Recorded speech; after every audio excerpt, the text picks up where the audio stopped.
Thundergrunts.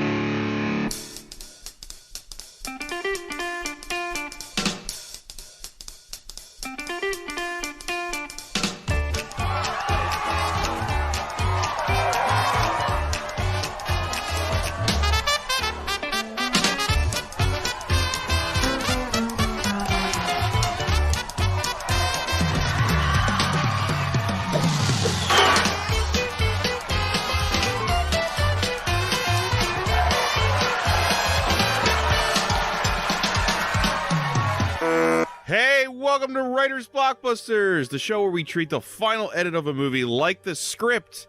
I'm one of the hosts, Bob Rose. I'm at Thundergrunt Bob on Twitter, and the other guys are going to introduce themselves right now. I am Jimmy George. I am a screenwriter and script consultant. My Twitter handle is at Jimmy R. George. And I'm Jamie Nash. I am a screenwriter and the writer of Save the Cat Writes for TV, now available at Amazon. Always available. Always available. So today we're going to talk about, I consider this one of those episodes that I've been asking for since we started this show almost 5 years ago. Yeah. Are we almost on 5 years, guys? Yeah, it's 2018, so we're getting there. How did we go this far without hitting Jurassic Park, as my question? Like, it seems crazy that we haven't done Jurassic Park. There's some major classics we've got to hit.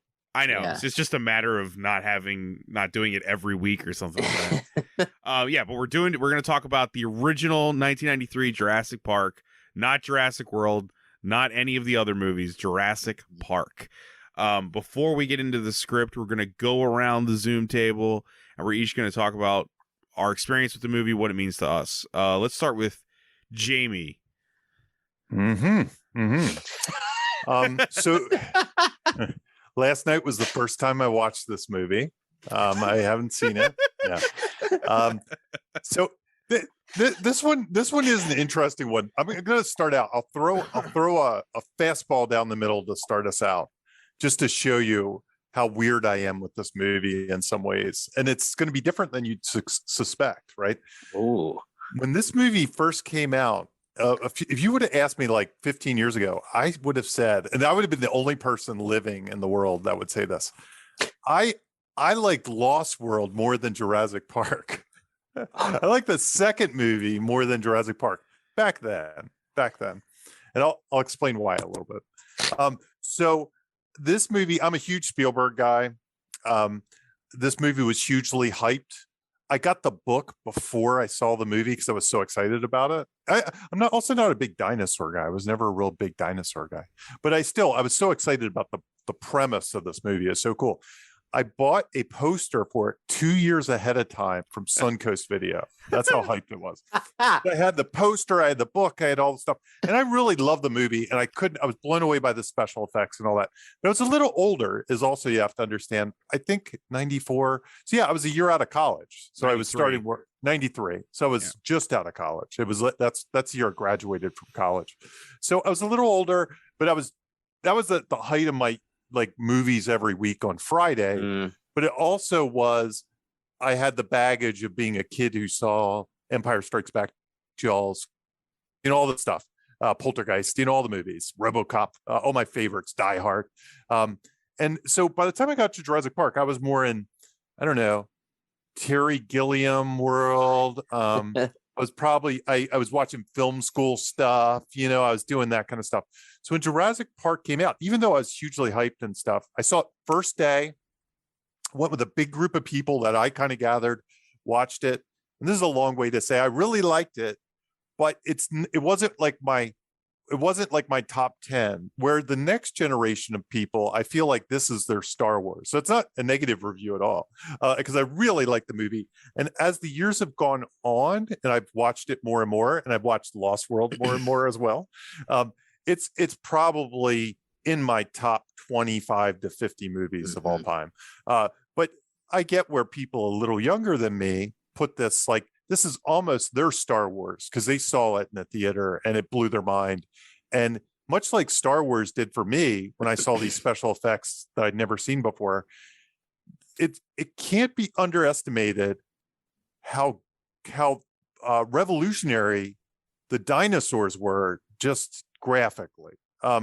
Honestly, because we were coming off of like stop motion and stuff, and when I was like AT-ATs or Clash of the Titans or something was more what I'd expect from a monster movie.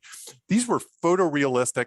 These were done so well that, I watched it last night and they're still better than effects I see today. So anyway, mind-blowing special effects. Love the movie, but strangely have a strong affection for Lost World, the second movie. I also love Lost World if it helps, Jamie. I mean, I'm one of the few people that likes the Lost World. It's just I like all the sequels, but Lost World is one of my favorites. Yeah, it's that trailer hanging off that cliff, and it just gives you what you want. There's like T-Rex attacking a camp, the raptors in the tall grass. There's just all these it's not fan service. It's just, it plays more like a B movie to me. And I kind of loved it at the time. Like, I was like, this is amazing. Spielberg's also making a goofy B movie. Pete Postlethwaite, which was like, Spielberg thought he was the greatest living actor at the time. Remember that? You ever heard that quote where he's like, this is the greatest actor on the planet? I did not know that. Yeah, that's why he cast him as the hunter in that movie. I would have recast Vince Vaughn. I'm not sure that he's the right guy for that movie, but whatever. But there you go. But a big fan. But, maybe not like my top 10 classics. That's my long-winded story. Gotcha. That was really long-winded. Yeah, that's good. That's okay. I love hearing it, Jamie. That's what we're looking for, Jamie. Like, yeah. Jimmy, go for it. I was 13 when Jurassic Park came out, and I was definitely one of those kids who absolutely went crazy for dinosaurs when I was little. I used to get the sticker books in the grocery stores and beg my mom to buy all the little sticker packs, and then I'd trade stickers with my neighbors so we could fill the picture books with the full the full pieces of the dinosaurs. And I had dinosaur toys, and I loved dinosaurs, and I love Spielberg stuff, and this movie blew my mind. I saw it. We had a second run theater. It's no longer a second run near me, called the Hollywood Theater in Arbutus, and they had $2 movies, and I saw this movie 10 times in the theater because I was 13 and I could actually afford that. Like in the summer of 1993, I saw this movie 10 times in the theater and paid for it myself. Spent $20 total. So yeah, I had the Topps cards. I went nuts for the Topps cards. There's a book now that gathers all the Topps cards in a large format that I'm like, I gotta get that book. After I watched the movie for this show, I was like, I gotta get that book with the Topps cards. So yeah, I love this movie. And honestly, I haven't seen it in like a decade. And so I was really glad to revisit it. It's definitely one of my favorite movies. I don't have it like numerically listed. I'm not like it's number 7. It's a hard slot on number 7. Hard 7. But there's so much craft on display. I mean, I have like 12 pages of notes here to go through, and I left so much off the table that we could talk about. I said this off the podcast to Jamie and Bob. I feel like almost every single craft technique we've ever discussed is used in this movie, and we could come up with examples. I mean, it just runs the gamut of craft. It throws out all the tricks and it makes them work. The older I get, the more I learn about the craft of screenwriting, the more I feel like this is like one of my favorite screenplays ever. For those very reasons. So yeah, I love this movie. I do not like The Lost World because I'm a massive fan of the book, The Lost World. And everything that you just described about what's awesome about The Lost World are the only things they took from the book. So the book Lost World, if you've ever read it, have you read it? I read the book too before the movie came out. He's like, who cares? I read it too. If I read it though, I wouldn't care either way. That third act is not in the book. They don't take T-Rex off the island to the mainland. None of that stuff's in the second book. That's what I like. I like that. Yeah. I love and that I was stuff. like 14-year-old me or whatever it was, 15-year-old me was like, this is bullshit. Fuck this movie. I was a hard defender of the second book. The funny thing was, I read the first book, like I said, before the movie came out, and there's enough differences Me in the too. first book. It's way darker. Yeah. Sure. Yeah. And I was a big fan of the book. I was a big Michael Crichton fan as well. Mhm. And then when I read the second book, it never really did much for me. I don't know why. I didn't like the book that much, and I kind of Didn't he write it because of the success of the movie, but then the I movie don't didn't know. follow it or something? It didn't follow it at all. Yeah. it was kind of thinner. It was kind of Mind you, I really want to stress how much I don't care about book. Dude, characters. Dodgson's the villain. Dodgson, who we meet for 2 seconds in this one, is the villain of part 2. He's not even in the movie. He's apparently, I think he might be in the new one. Is he? We got Dodgson over here. But he's recast because the original actor was like a criminal. Oh. Like it's like a sex criminal thing. Right. But yeah, I think he actually makes an appearance in the new movie. Whoa. Because I listen to Jurassic Park podcasts, plural. I do. Do you done? watch the animated series? So I was gonna say, I'm done. I'm done, Bob. Okay, I'm done. so I want to say, like, however I come off when I talk about this, I'm not actually explaining just how much Jurassic Park actually means to me. Like, think about Bob sounds over enthusiastic. It's actually more than that. Like, I can't even stress to you. I wouldn't know these two guys right here. This podcast wouldn't exist because my life would be entirely different if it weren't for Jurassic Park. Like, Jurassic Park's the reason I fell in love with movies as a kid. Like, it's the reason I said, I want to be involved. I want to dedicate my life to whatever this thing is. Like, that's how much Jurassic Park means to me. You know, like, it isn't just some movie. It's like it was like a life affirming thing. Kind of like how King Kong was to like all the Peter Jacksons and the Spielbergs of the world. I view that as for a lot of people in our generation. I mean, I've met other filmmakers that feel the same way. No, it's very Star Wars for the people my age is the exact same thing. Right. I mean, I think that's kind of what I wanted to get at was for me, Star Wars was that, but then later on, I was already all in. You're already and it was a fully formed human by then, right? Yeah, exactly. But I think the King Kong analogy though really works hard though because of the type of movie it is and everything. But I mean, like. The guy who shot most of Jimmy's movies also feels the same way as me. Shout out to Nick Baldwin. But yeah, so Jurassic Park is the first movie soundtrack I ever owned. I also think it's John Williams' best score. I've watched every single season of the Jurassic World cartoon. Even I'm still to this day I'm a fan of every sequel, even though, like I said, I don't think they're good movies, but I don't need them to be. It's when I'm trying to keep this short. When 2020 was at its worst and I was at my worst in 2020, one of the things I did was I fell asleep every night to the Jurassic Park soundtrack. Like, so to say that it's like not just a movie to me, it's like a happy place for me, you know, like what I mean, like the whole franchise, but this movie in particular, which happens to be the only masterpiece in the entire franchise. That's how much it means to me. Like it's where I go when things are at their worst. Like, and I also was a huge dinosaur guy, just like Jimmy was. Like dinosaurs, even to this day, whenever I'm playing video games or something and dinosaurs are involved, I'm extra interested. I don't know why. Dude, I had the Sega CD. Yeah, the Sega I got CD, Sega CD just to play the Jurassic Park game. Remember the Jurassic Park game was different on Super Nintendo and Sega Genesis? Yes. They had like two separate ones. Like and one you could play as the raptor. Oh my god. But to end my rant, which I don't want to, I don't want to seem too weird.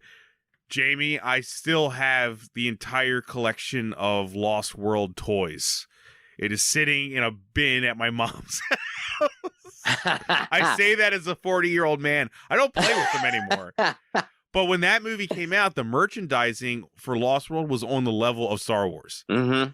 Remember when that, because that's where all the, the first one they didn't know was going to be that big. But then when that came out, so I still have all of those, all the Lost World stuff. So the Lost World was actually a pretty big movie in my life because but that's always built out from the first one, right? Yeah. And I didn't read it the was book your then. Empire Strikes Back. Right. Like it happened again. And I remember people hating it too. I remember like going to see it in the movies, and like my cousin was like, it's just an excuse to see people get eaten. And I was like, isn't that the point? I don't understand. Isn't that the point of these movies? But yeah, I truly, truly love Jurassic Park. This is one of the, like I said, when we did Wayne's World, there was one more episode where I would consider it a Bob episode, and I think this would be it. Oh man, I'm even more excited now. Because, Jamie got Raider. We did Raiders for Jamie, and Jimmy, I forget which one was yours. Back to the Future. Back to the Future. We got one more coming up. I think it was Hereditary. Yeah. Jimmy loves Hereditary. If you didn't know, go listen to that episode. There's nothing better. I mean, I especially love how they fill you in on the details of Payman. Yeah, how I feel about Jurassic Park, how it is my like sanctuary in times of stress. Jimmy goes to Hereditary. That's where.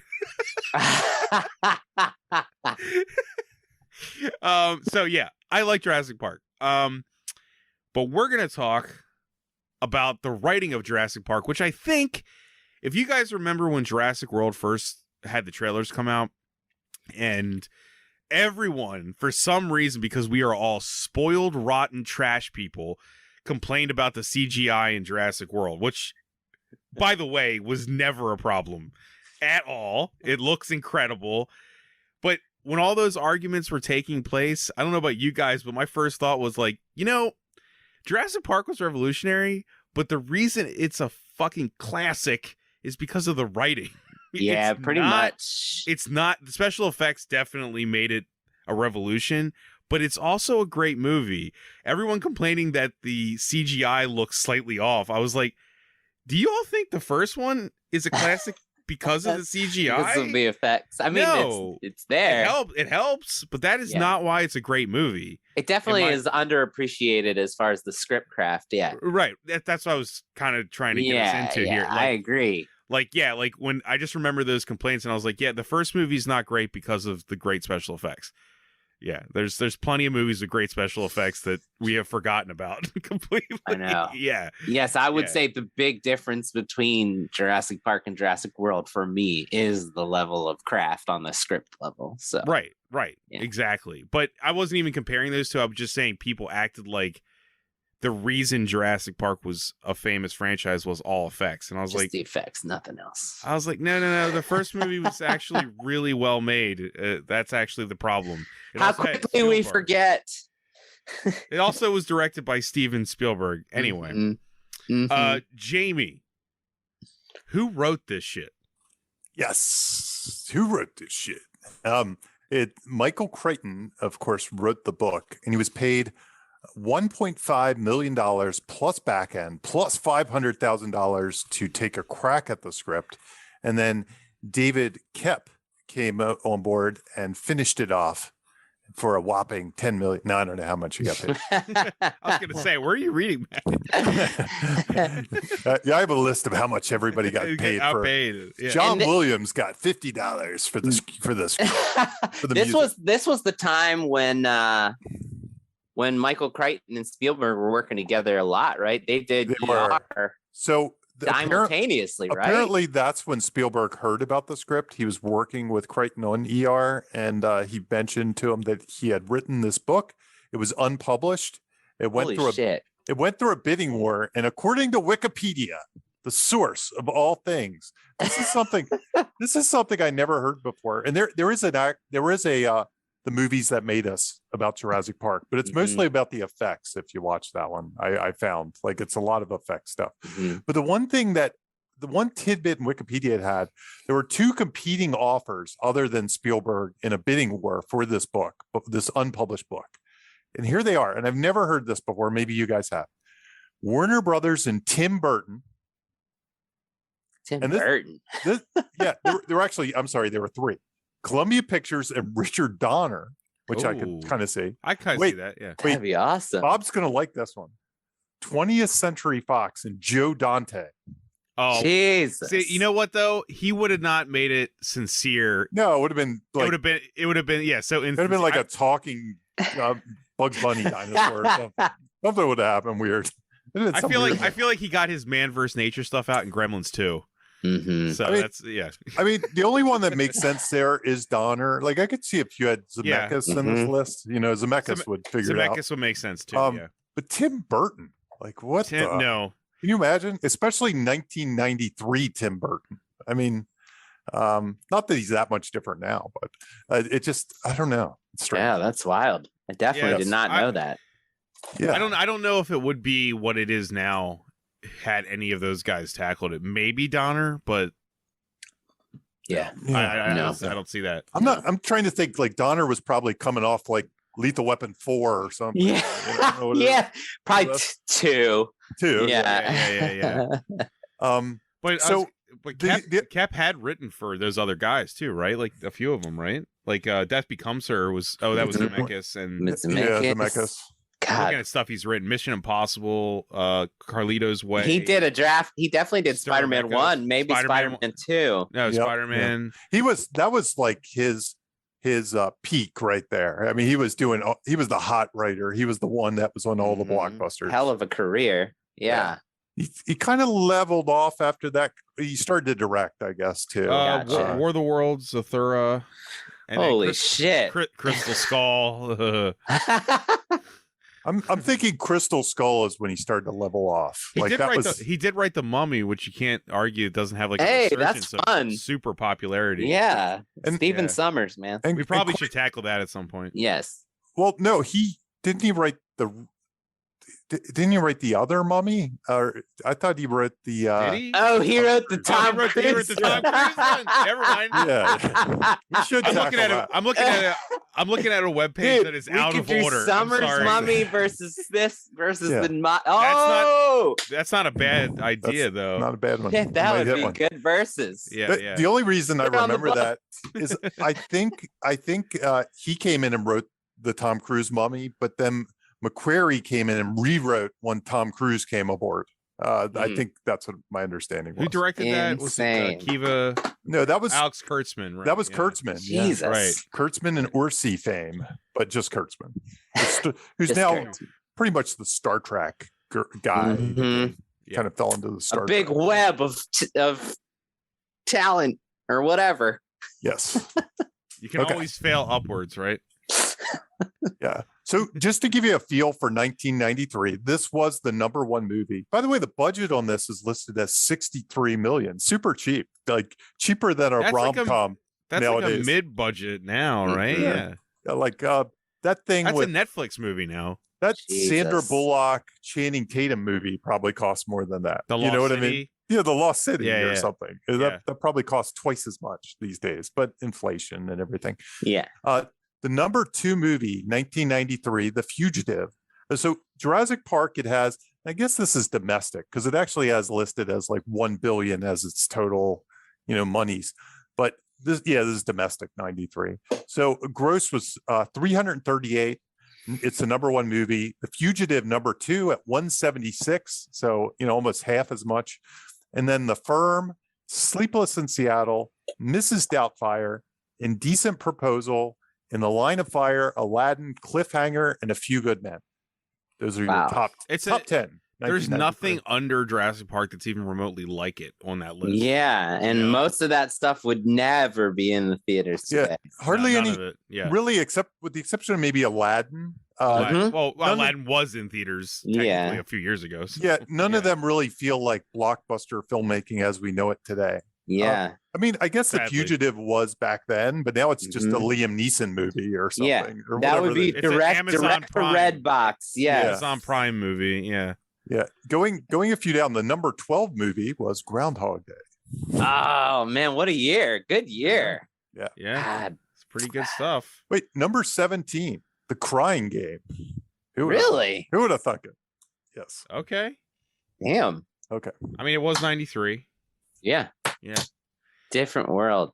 But yeah, Kep has had a pretty illustrious career. If you really look, I'm looking at IMDb now. I should have looked at that other website.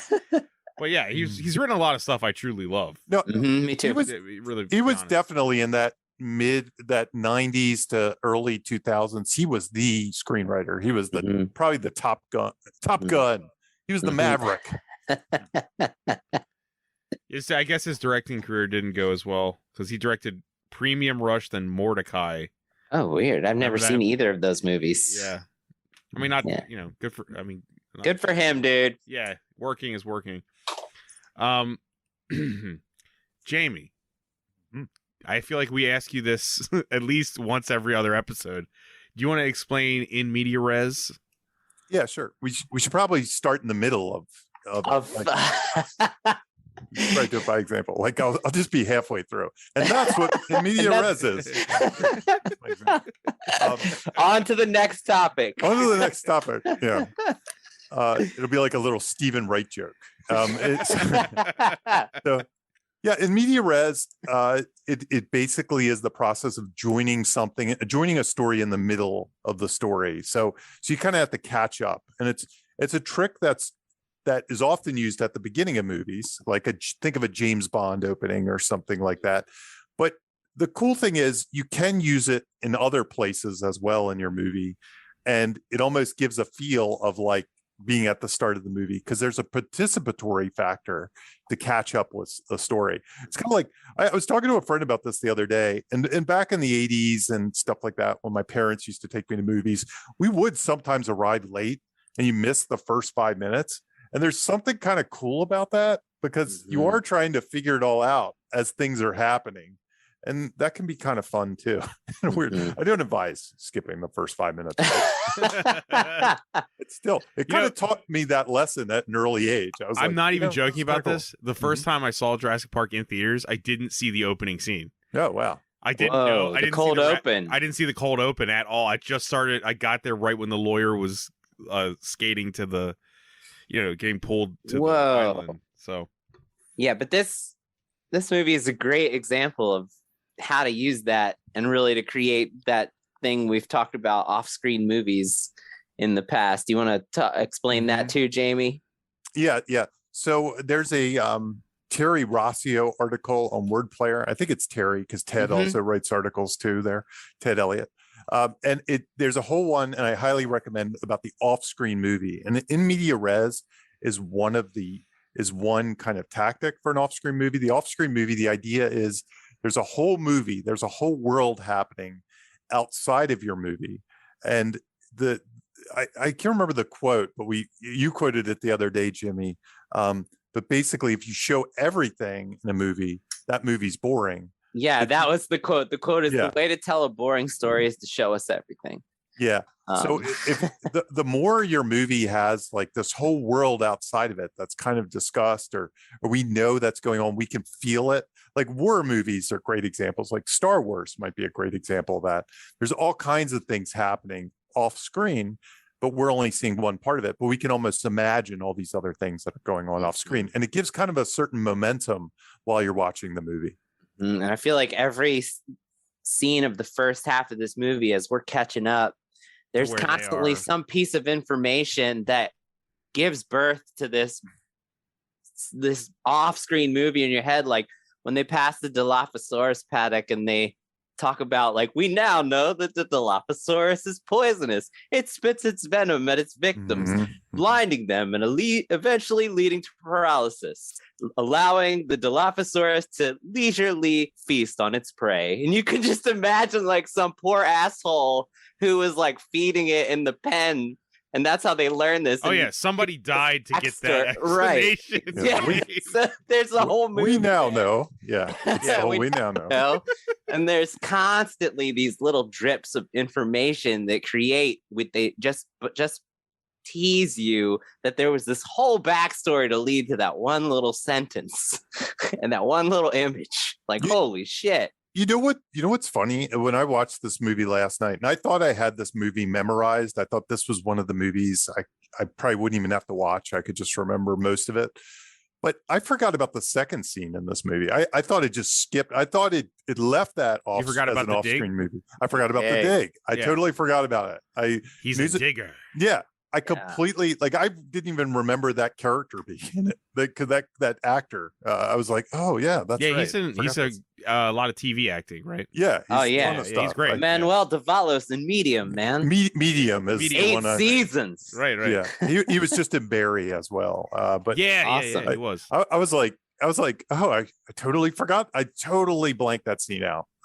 But that's an example. Like, and I think that scene's good in the movie. I don't think it hurts it at all. But a lot of times you would pull that, and then there'd be a whole thing of like, how did Hammond get here? Why is he here? And you using, so it's almost like an example of like the two ways you could do it. I think that scene, it works fine.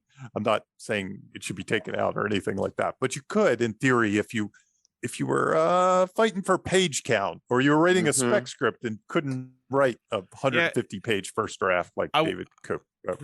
I wouldn't want that out, but Mr. DNA does pretty much cover that, because you know what I mean. He covers. That's right. They show where it comes from, and showing that Amber, though, it plants the seed of there's tension around, like, what is this? Why is this important? It's a really cool visual, and my gut says they really wanted to get that visual in early. Like, what is this thing? Yeah. Because it's kind of the symbol of the movie, right? The mosquito and Amber. Also, I like the fact that we kind of get a little introduction to the lawyer, because otherwise he would be even more one dimensional. I mean, he would drop into the movie otherwise as immediately like barking orders, and you're like, wait, who's this guy? What kind of authority does he have? Just FYI, when I do my Topher Grace cut and cut the first two together, that scene it's out. It's out. So it's going to go right from the first teaser scene to dusting off the T-Rex, and you're going to love it. Jamie, before we move on from In Media Res, what's your quote that goes on a T-shirt about In Media Res? I don't know. What? Make every movie the sequel to another movie you've never seen. Right. Yeah. Start your movie like it's the sequel. Jamie, I forgot what he was talking about. Gotcha. Yeah. Make every movie a sequel to a movie you've never seen. Right. From the first scene. And does it surprise you that they haven't tried that with this franchise yet? Like, they haven't done a prequel to show like all the troubles and tribulations very much of trying to build Jurassic Park. The origin of the park, I think, is the untapped. That's how you go. That's where you go from here. That'll be the TV series. Yeah, that'll be the streaming series. Yeah. It's like the Planet of the Apes reboot with the. They'll show the Dilophosaurus killing somebody, and then them figuring it out. Like that. Right, and that's how they figure it out. It's all building to that one guy getting eaten by the Dilophosaurus. A lot of it'll be cringy, though. It'll be like, oh, well, the T-Rex does clock at 65 miles an hour. You know what I mean? Miles per hour. Right, yeah. And to Jimmy's point about make it a sequel to the other thing, when we first meet our heroes and they're dusting that dinosaur off, and they're in the middle of a dig, and they don't know how they're going to get their funding, and the whole thing, it almost feels like a low budget movie shoot in some ways, like an indie movie. Yeah, an indie movie. That could be a movie unto itself. You could have a movie with no dinosaurs that's just about two paleontologists trying to, make science on low budget. It's a romance movie almost. It's a romance movie. Like, she's trying to get him to commit and like have like a heart, and maybe wants kids one day, and he just doesn't know. And he's too committed to work, right? It's a way to get around those breakfast scenes, those wake up scenes that just boring. Nothing's happening until something's happening. Give us a story before the story. It's an antithesis of the breakfast scene. Yes, absolutely. No, I want Grant to hit an alarm clock and wake up, and he goes, "It's time for a dig." Here we go again. Yeah, here we go again. He puts on the denim shirt, the scarf around his neck, and then puts on some sunscreen. Then they eat breakfast and they say, we should have kids one day. Or something. I don't know. I was going to say, but talking about it, really the part of this movie that speaks to me most in the In Media Res thing is, I think, Hammond and all his life and everything his character has an off-screen. Yeah, you never learn about how he grew his fortune. It's intriguing how he got here, how he became, how he lost he seems like a good, noble person, but he also completely lost sight. Somewhere his along morals the line. and values are extremely blinded by his ambition. Right. Like, so that's interesting, and that happens somewhere that we don't see. We don't see that. That turn happens somewhere along the line. And that's another one of those in media res that comes from that. Yeah, Bob. Right. But also, I think we all three of us would agree that this is one of the most popular monster movies of all time. You know, right? And now the franchise has confirmed that these are monsters and not accurate dinosaurs. Like the franchise itself has literally commented on that. So that brings us to transition. I'm bringing it to the monster in the house elements of Jurassic Park. Yeah, this is like one of my favorite things I want to talk with you as far as like genre. Like, would you guys? I don't typically think of this as horror, but then when I was sitting down nitty gritty to figure out how we're going to discuss this movie, it has all the elements of a monster in the house story, right, Jamie? Oh, we can't hear you, Jamie. Oh, for sure. Sorry, muted you guys. Jamie's doing his taxes while he's also. Well, I do two podcasts. It's kind of like how the chess masters play chess in two games at once. I like to do two podcasts. So the monster in the house is a Blake Snyder Save the Cat genre, and the genres are story patterns. I introduce these all the time. If you've heard past episodes, there's many different ones like Golden Fleece, which is somebody chasing a treasure. There's buddy love, which is kind of romance or relationship. And this particular one is Monster in the House, which a lot of horror movies fall into. And we do this one. We always bring this up when we end up with a monster in the house. Most recently at the Alien episode, which this one reminds me a lot of structurally in some ways. Sure, yeah. But so this one, so here are the elements of a monster in the house.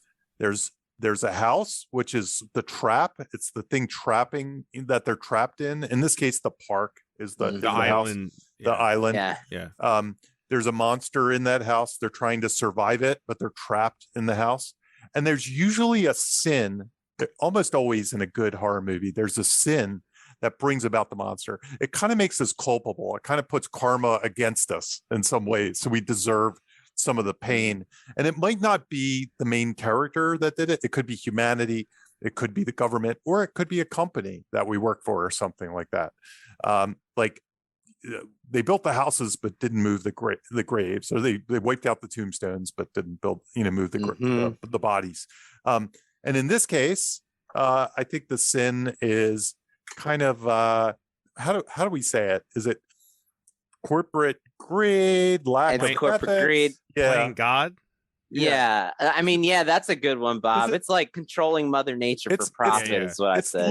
It's a man versus nature sin, but also the profit thing too. But I don't think Hammond.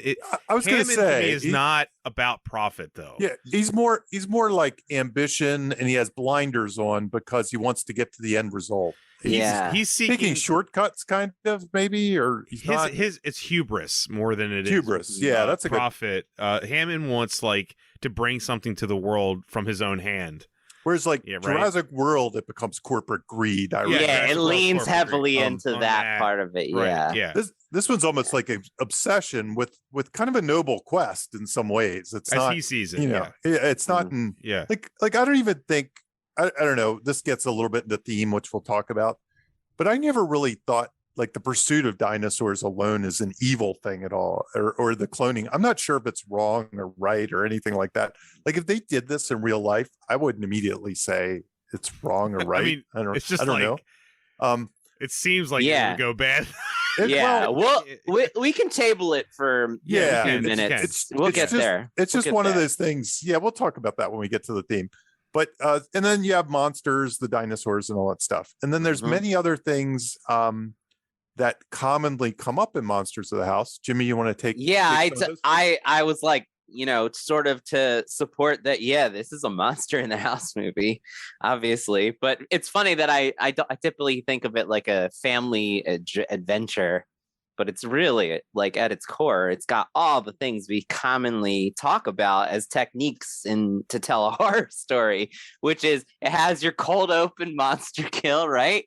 Like all the horror movies we've discussed on this show in 80 episodes have those, have that intense cold open monster kill, and we definitely get that here with the raptor, and it's setting up like the big monster of the movie, because the last 20 minutes of this movie it's basically a raptor monster movie for the last 20 minutes. It's all building to that, so it's very appropriate that they open with the raptor not being able to be contained because it's so powerful. So, and then this movie has like such great examples of something I call shark fins, because of the jaws. Like if you're creating a monster and you're telling a horror movie, it's really important to come up with ways to create dread and anticipation of that monster when the monster is not going to be in the story. So you constantly, maybe one of the most famous in cinema history, right? Dude, yeah, the best. So like the one example from another movie besides the shark fin is the Predator rattle, right? Every time you hear that rattle, the Predator's not on screen, but we're scared. And so are the characters. So, Jurassic Park. Or the Jason, like. Or the they do it with the with the soundtrack. That's the soundtrack, but that's kind of strange. Just as important. Yeah, it is kind of important. It's kind of strange. Write that into the script. Yeah. So for the audience, works the same though. Absolutely, it's a great example of that. Weirdly, I think like Michael Myers is almost the mask, the POV.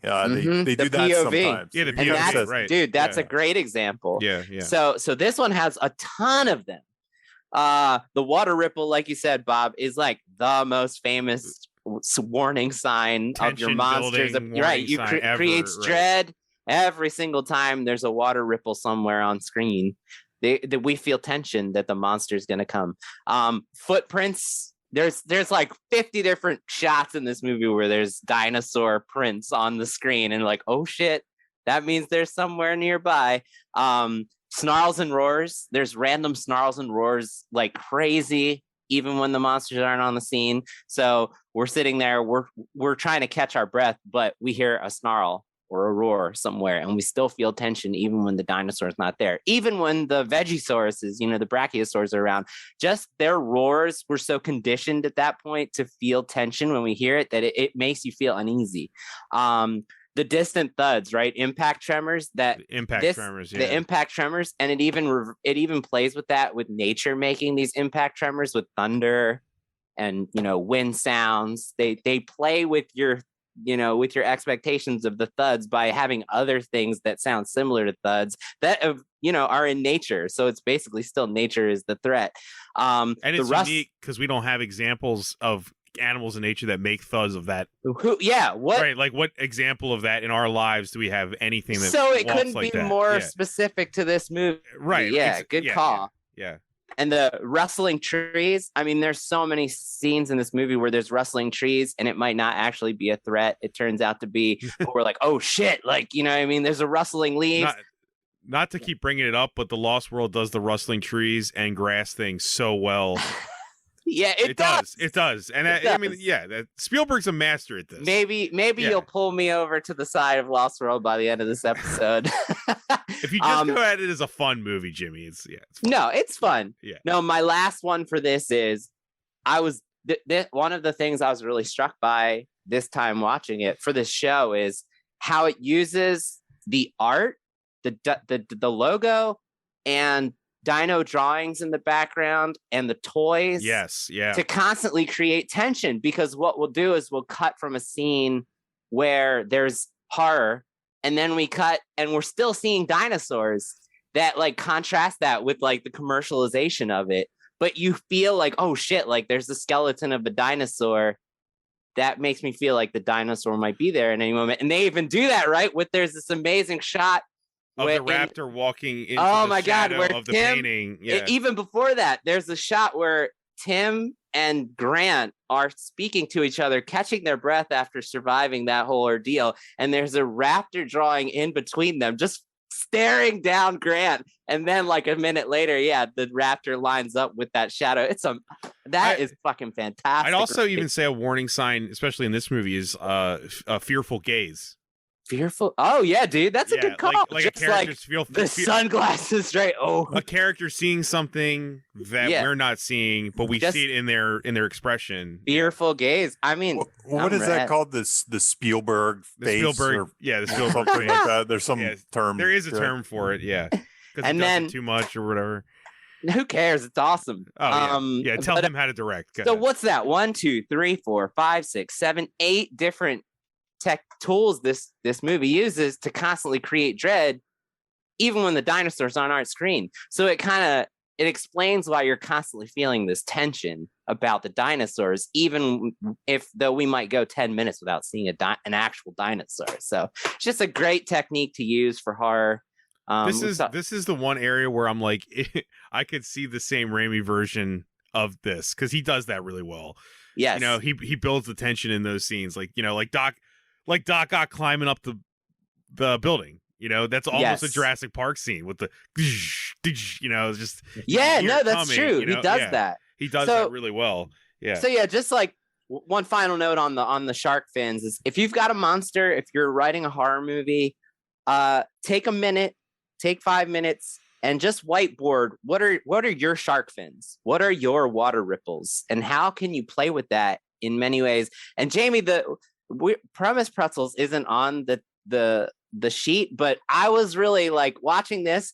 The water is one of those things that you talk about, Jamie, where you have this thing that's already in there in the story and you just use it in multiple different ways.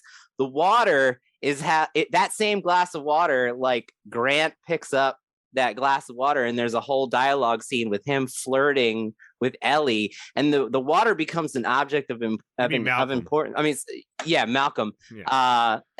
flirting with Ellie, and the water becomes an object of importance earlier in the story, and we're not even thinking as an audience that it's come it's back. Him talking about chaos using the water, using the water cup, and the water cup signals chaos coming. Right. It just reminded me. Jamie talks a lot about like try to take the things that are already existing in your story and play with them in different ways to use them in multiple ways in the story, so you don't have this bloated script. And that's a great example of how they use the glass of water in just multiple ways. So that's a good one.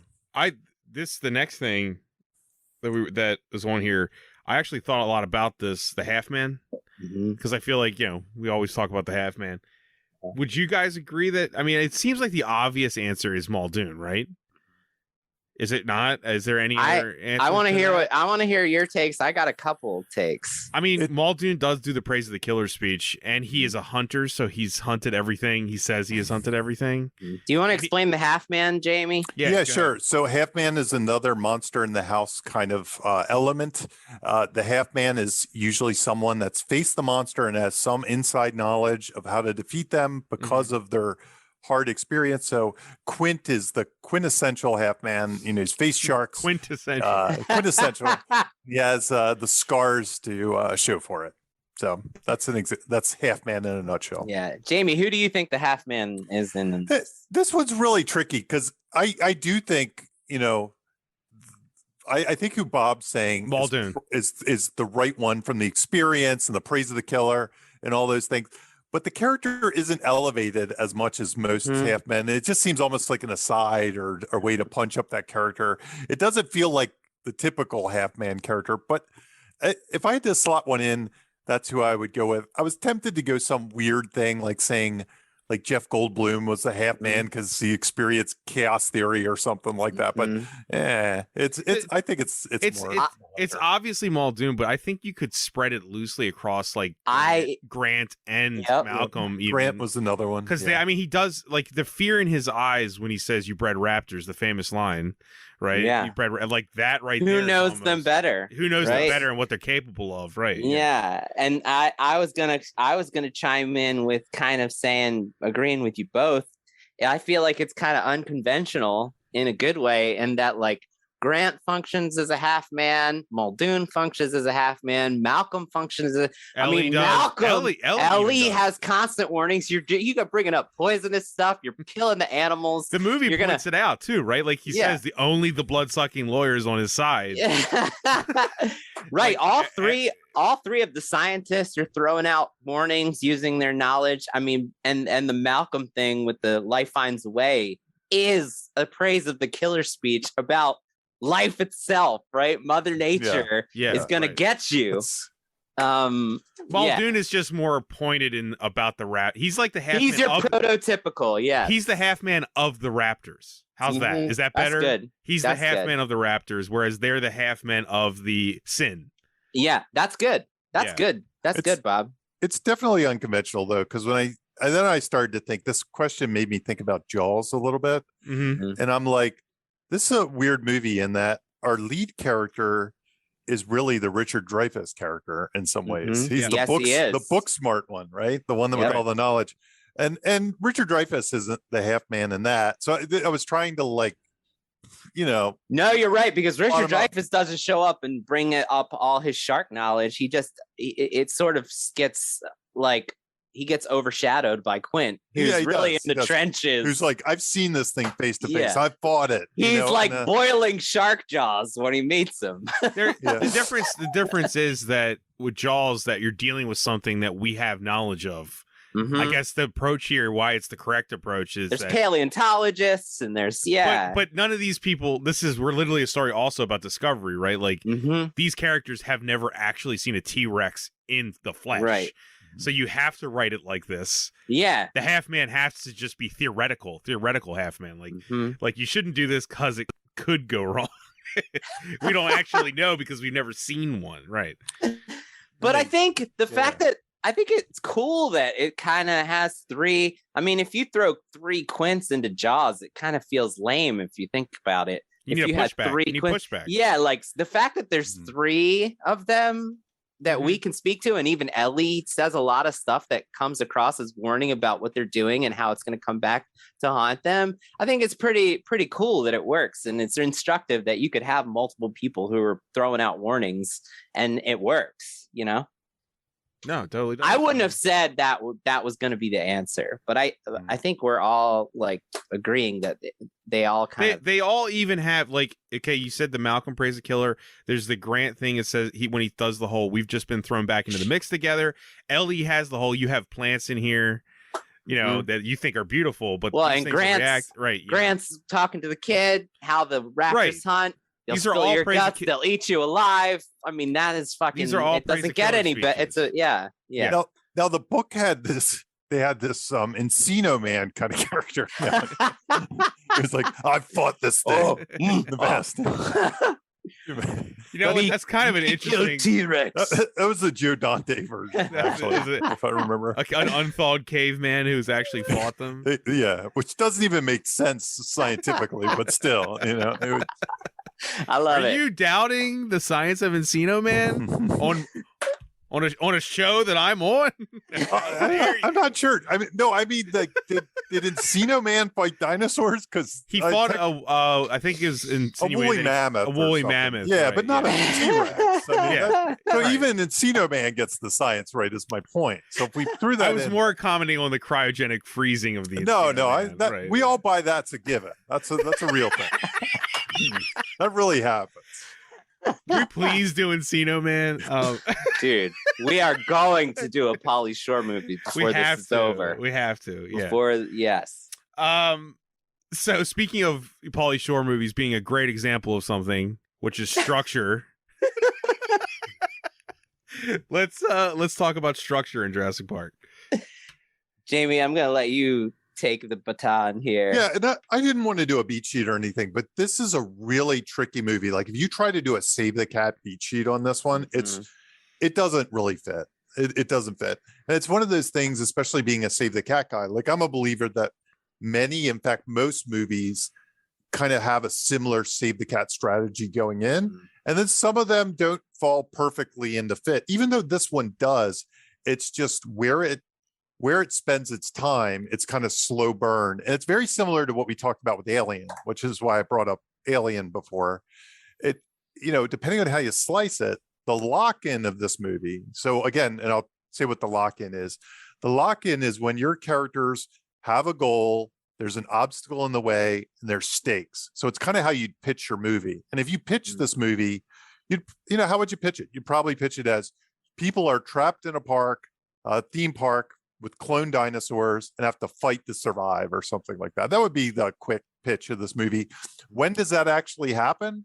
It happens like an hour into this movie. Yeah. Right.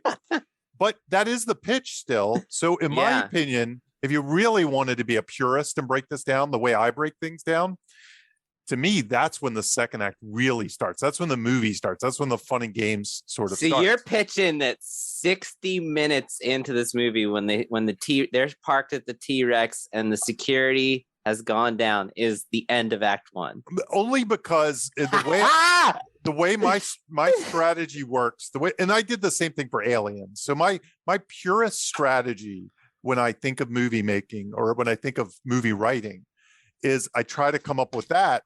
And then once that's in, that's when we're in. Everything else to that point is setting up the question in our heads, right? Will they survive or won't they? Everything before that is setting up that question in some ways. Now, maybe you want to look at it differently. Maybe, and again, this is all in the eye of the beholder. You could, in theory, look at it like, and I'm gonna. Can I give you any how I might look at it? I'll take it the opposite way. Oh, okay. Well, yeah, go for it. But I was just gonna say, the other way, you could define it like through Hammond. Like the pitch could be absolutely. Through Hammond, right? Like a rich industrialist builds a park to bring back prehistoric animals, and things go awry. But that centers it on him instead of on his story and the story of the park instead of the actual horror, right? I mean, in some ways, you could say it's about Grant coming to make a decision on whether the park is for good or bad, or and their stakes when they join the quest, their stakes are just the funding of their next 3 years of their dig. So it's a morality question instead of a horror movie. Almost, and I think the good news about that, if you do structure it that way when you were writing it, you'd have the necessary changes to keep people entertained, which is what this movie does. And that's what Alien does too, because Alien, you have to go to the planet. You have to find the spaceship. You have to see the alien. So even though all that stuff, in my opinion, is in Act 1, you got to set up the science. It feels like a movie because it feels like you're getting twists and turns all along the debate, so to speak. Big, long debate. Do I suggest people think this way on spec? Probably not, but some horror movies are slow burns that the movie really doesn't take off to the middle. They just are.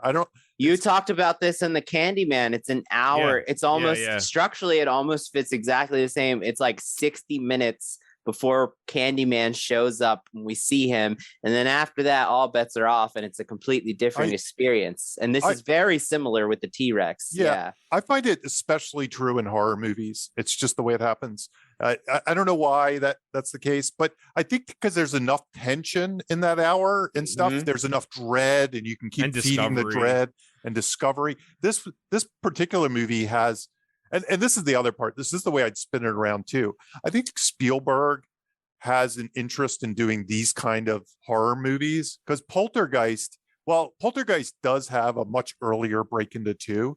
It has a section of let's have fun with the scary thing. Let's slide across the floor. Let's think it's kind of fun. Wouldn't it be fun to be in a haunted house? Gremlins, I know that's not Spielberg written. It's produced, Gremlins has Mogwai, and isn't it interesting? Aren't they intriguing? Aren't they before they get They're just after midnight? Dragging out that tension of when is this shit gonna go wrong? There's always in these Spielberg horror movies, I'll put them in quotes, and I've tried to do this myself because I love these movies. Like Spielberg horror are my favorite because they have the sense of awe and they have the horror and they mix both, and you get both. You get like two different feelings out of the movie. I think they have the sense of the fun of it, but then the downside of it. So they have like both sides. So you're building on the fun, and they remind me a little bit of, though they're not this, they remind me of Out of the Bottle stories, which is another Save the Cat genre. And Out out of the bottle stories are like Bruce Almighty. To compare it to Jurassic Park. Bruce gets all these godlike powers and he has fun with them for the first half. And then the second half, it's kind of the tense downfall of those powers. I think that's somewhat what Spielberg kind of horror movies play with is there's the fun of it and there's the horror of it. And you kind of get both sides. You get, yeah. I mean, you couldn't argue that there's not wonder and beauty at the beginning of this movie, right? Yeah. Like that when they get to the island, like it's that whole scene, the whole like they do move in herds. Like, what if this were real, and it puts us in the theme park and said, what if this were a real theme park? You know, I originally was gonna put this on the talking points, but I took it off. I'm gonna see if I still have it written down because I was gonna talk about how it goes. It plays with that nightmare fuel technique we've talked about in the past, except it starts out as wish fulfillment. So it kind of uses the same thing. It's very similar to genre expectations, but like we as an audience, we have like a set of wishes we want coming in to see a movie about dinosaurs, right? And the characters themselves who love dinosaurs, we're witnessing them experiencing all their greatest wishes come true, right? Watching herding dinosaurs graze at the water's edge, and Ellie and Alan are just so moved. Like they do travel in herds, you know? Right. And then watching a baby dinosaur hatch from its egg.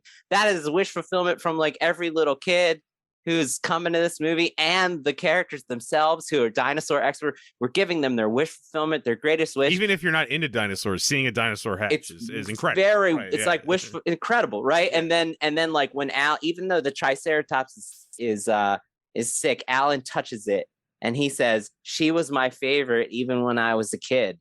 She's the most beautiful thing I've ever seen." I mean, it doesn't get more clear that his greatest wishes are being fulfilled here, and feeding the brachiosauruses, singing in unison.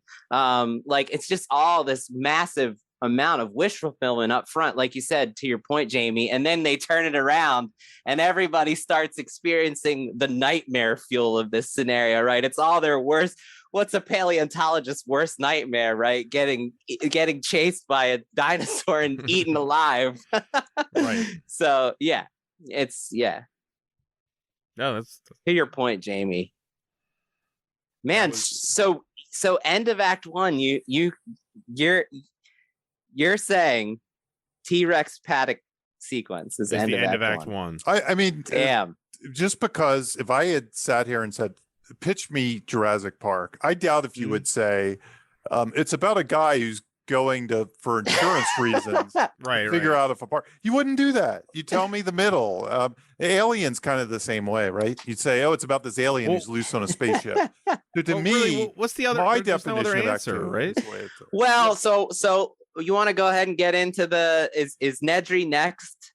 No, we haven't touched on really theme. Okay, let's touch on a little bit, but okay. We haven't really dug into it. There is a Save the Cat beat sheet online that I'm not really a fan of because it does this weird thing where it gives like 3 all is lost and it mixes one up and it shuffles them around.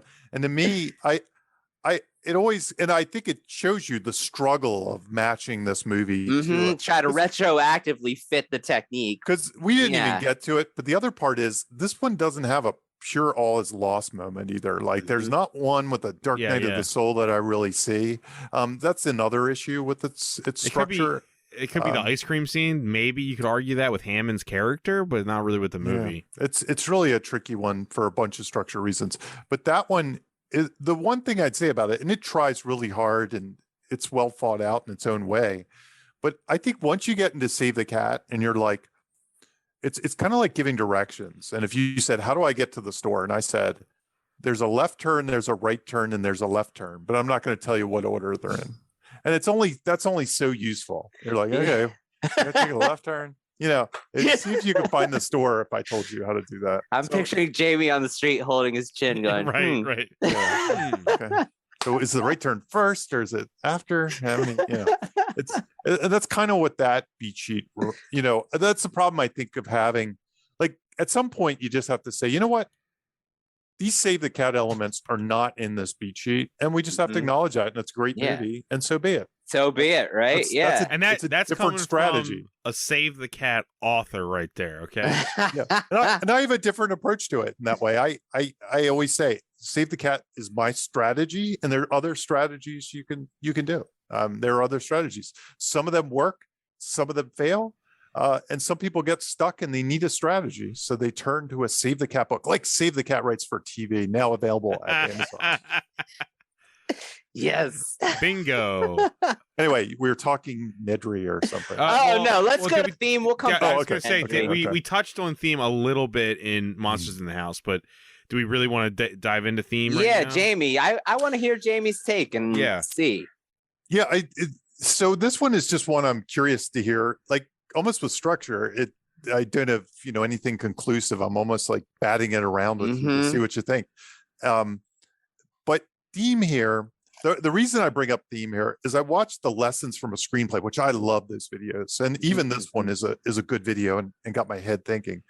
And they have a theme like that everybody's based around progress versus lack of progress is I think the way aversion to progress. Aversion to progress. Aversion, yeah. We all watched it, right? I watched it too. Yeah.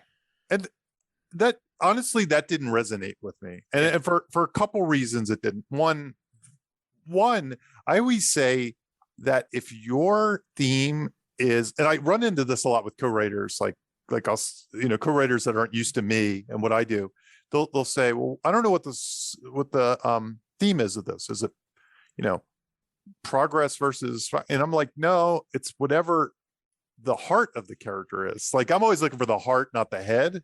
And the progress theme, the whole chaos theory and stuff like that, which again doesn't really resonate. I started to debate whether or not I think Hammond was a bad guy or was he doing anything foolhardily. I more think his methods are faulty. He's blinded to the collateral damage. Yeah. He might be in too much of a rush. It might be kind of like a metaphor for. I mean, spared no expense is his flaw.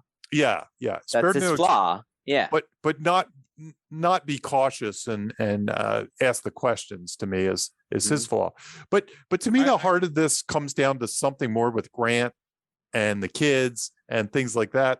And while the Lessons from a Screenplay does try to spin like he's stuck because he doesn't want to evolve into being a parent or something, to me it's a little bit of a stretch. I think. Gotcha. And I don't know. I'm that's where I was kind of getting stuck on that one a little bit. I was like, I'm not sure. As I get older, sometimes I think about the why of this with theme. Because like that video said progress. And when I was watching that video, I was like, but what is the progress here? Like that guy's really dead set on that being that. But I'm like, okay, I don't know why dinosaurs existing is important to the future of mankind. The movie does not expressly give us that. It's only about the wonder and the accomplishment. It's not like the dinosaurs have anything to offer us. They really don't. It doesn't. They don't. They're entertainment. Entertainment. Yeah, like the flea circus. The why is, I mean, I guess Malcolm covers it. Whether or not they should thing. Like the why of it is like they're not bringing them back to find new cures for diseases or something like that. So I go to the two big hearty what I think are the hearty thematic debate scenes there. This movie's version of go to the classroom scene we've talked about, and to me the two classroom scenes are the two dinners, and that is the first dinner with the whole gangs together. You got Ellie, you got Grant, you got Malcolm, you got the lawyer, and you got Hammond, and they all have different things to add to this debate, right? And the smart people, the ones who survive in the end, other than Hammond, are debating on the side of you can't control this shit. Like, you don't know what you're messing with. And the other side is like, we got this. Like, what are you talking about? Like, we got it under control. You're here because you're going to help me control this, basically. Like, John Hammond is constantly like, I hired the right people. The irony being that he and Nedry have like massive antagonism between him, and Nedry is constantly pointing out that he's underpaid, and Hammond is constantly saying, don't talk to me about your financial problems. Those are your problems, not mine. He says spared no expense, but clearly he's not paying Nedry and doesn't understand the value of his expertise, you know? So there's some paradox there. But Hammond is constantly saying, I know better and I can control this. And everybody else is constantly saying, you're not going to be able to control this forever. Like life is going to find a way. To me, I don't know what life find a way breaks down to thematically, but to me, life finds a way is the overall message, like that you're not going to be able to control Mother Nature. Life will get the best of you. And I don't know what that is thematically, but to me, that's what I keep going back to, because both of those arguments, when Ellie, after the shits hit the fan, and it's just Hammond sitting there, everybody's still out there potentially dead, and it's just him and Ellie arguing, he's still maintaining, like, this is going to be fine. We have control again. Yeah, Alan's out there. Yeah. He's an expert. Who better to be with my grandchildren? We have control. And Ellie's like, you don't have control. You've never had control, and you never will.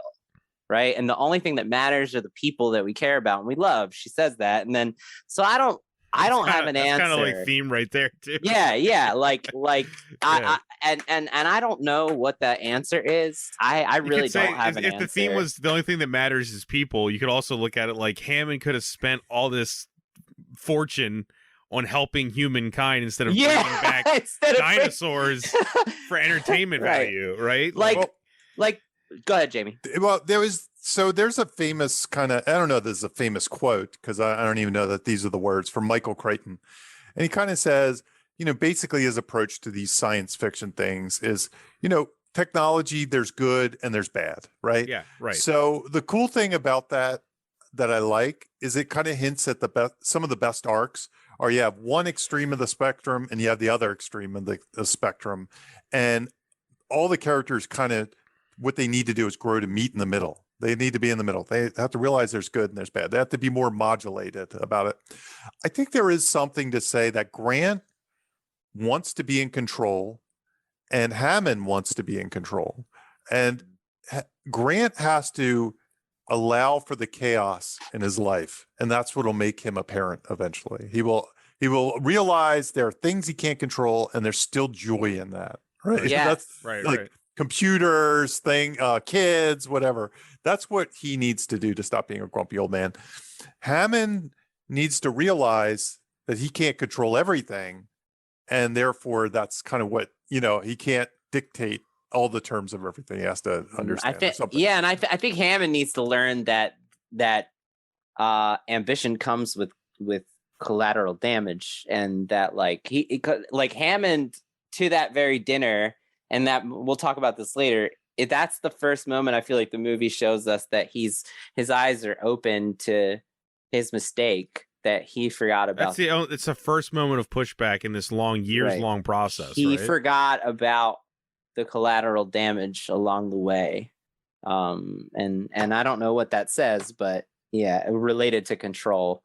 But I circle around control. But Jamie, it's funny. I feel like in the Doctor Strange episode we just did, you talked about how like you always sort of end up defaulting toward a chaos versus control theme in your story, but then that's too general. Yep. Yeah, Here we are again having the same Jurassic conversation. Law and order versus chaos, but that's a very general thing. Like, what is it saying? I hate how often I arrive at it. Because I arrive at it a lot. It's almost like, go ahead. Don't you think that's just because of the nature of actual existence, though, James? Like it is. Like it really just is. But everything is that. I think that's the key, though. Is everything is that. So I want to get to the specific version, the specificity of, as opposed to the high level version of it, which I guess you could say this does.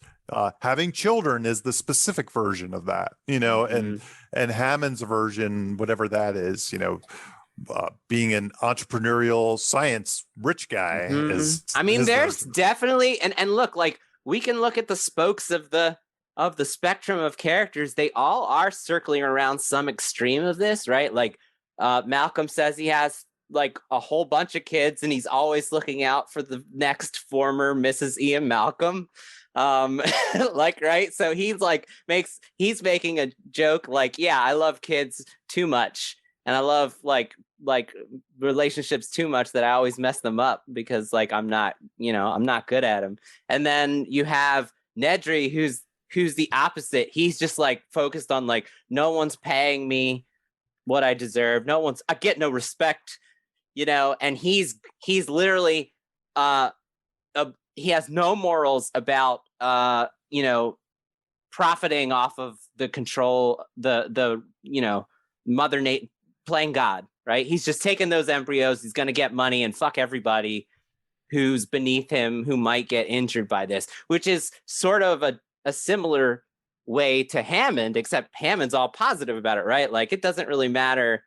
Like Hammond doesn't care about that guy who got killed by the Dilophosaurus somewhere along the way that led to that announcement. We now know that you think John Hammond shed a tear for that random guy who got eaten by the Dilophosaurus when they were just learning how to feed it and what to do.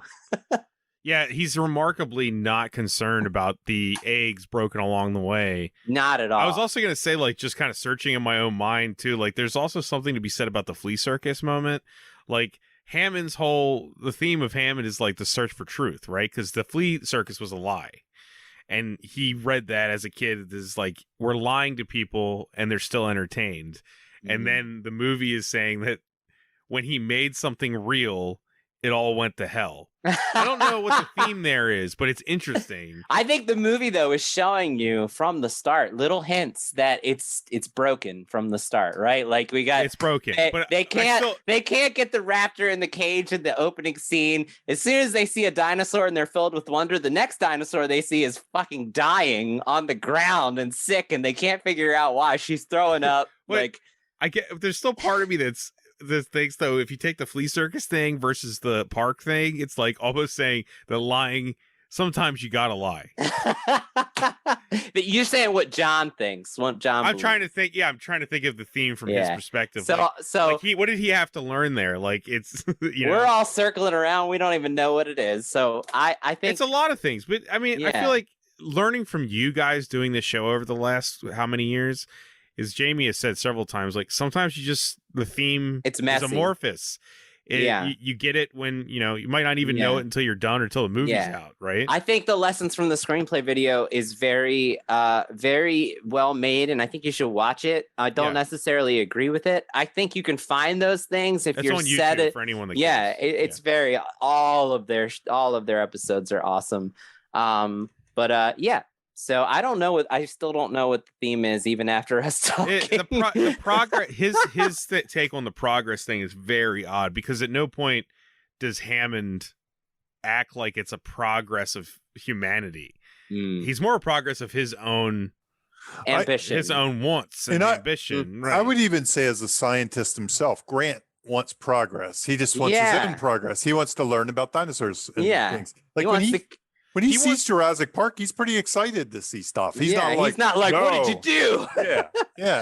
He's not like, So I didn't really buy it. Yeah. But in the end, Grant would have not chosen to do this. Right. Yeah. Like even through the majesty of the moments when he first saw them, if he had the choice, he would not. No. He would let it be. But I think they had their chance. He's the one.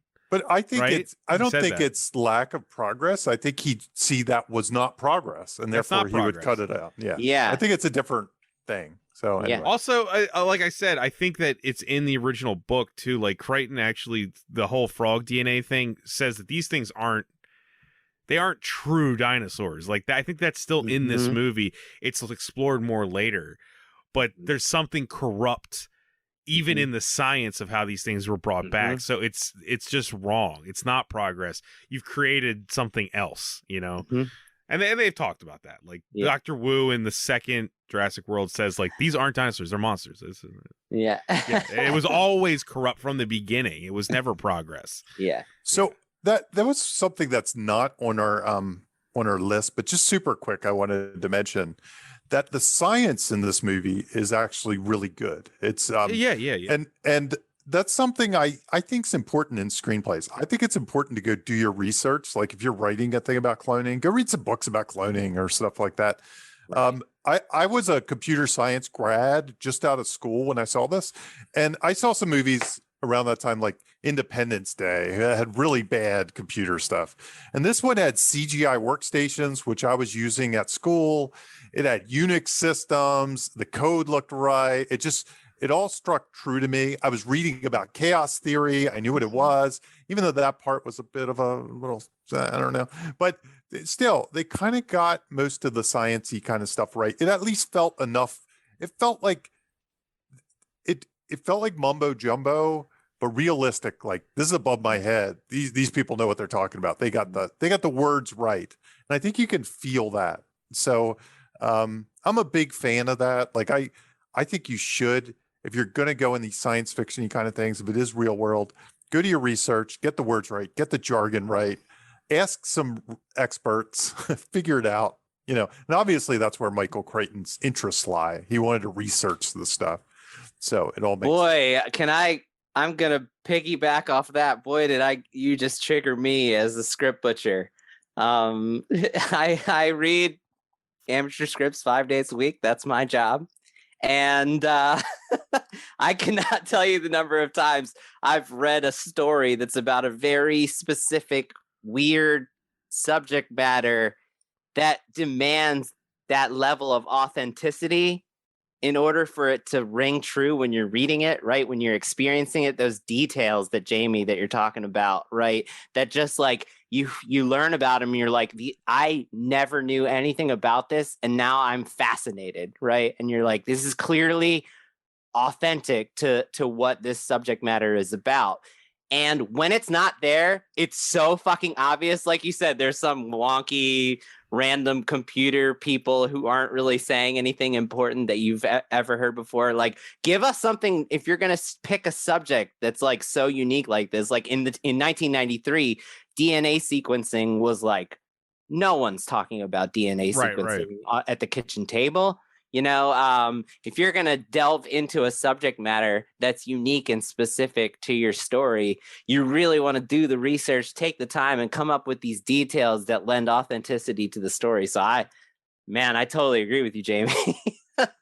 I've read so many screenplays that don't do that. And I'm like, this just rings false, like fade in to fade out. You didn't do the work. Yeah, there's a part of me that's like, if you're not even passionate enough to Google some jargon or try to figure it out or find an expert, maybe it's not a topic you're that passionate enough to write a screenplay or a story about. I don't know. It's just it's kind of a weird thing when they're like, I'm going to do this thing, but not even research. True. It also seems like something this big too. Like, if you're making a movie like this, you also have a responsibility to some degree. Mm-hmm.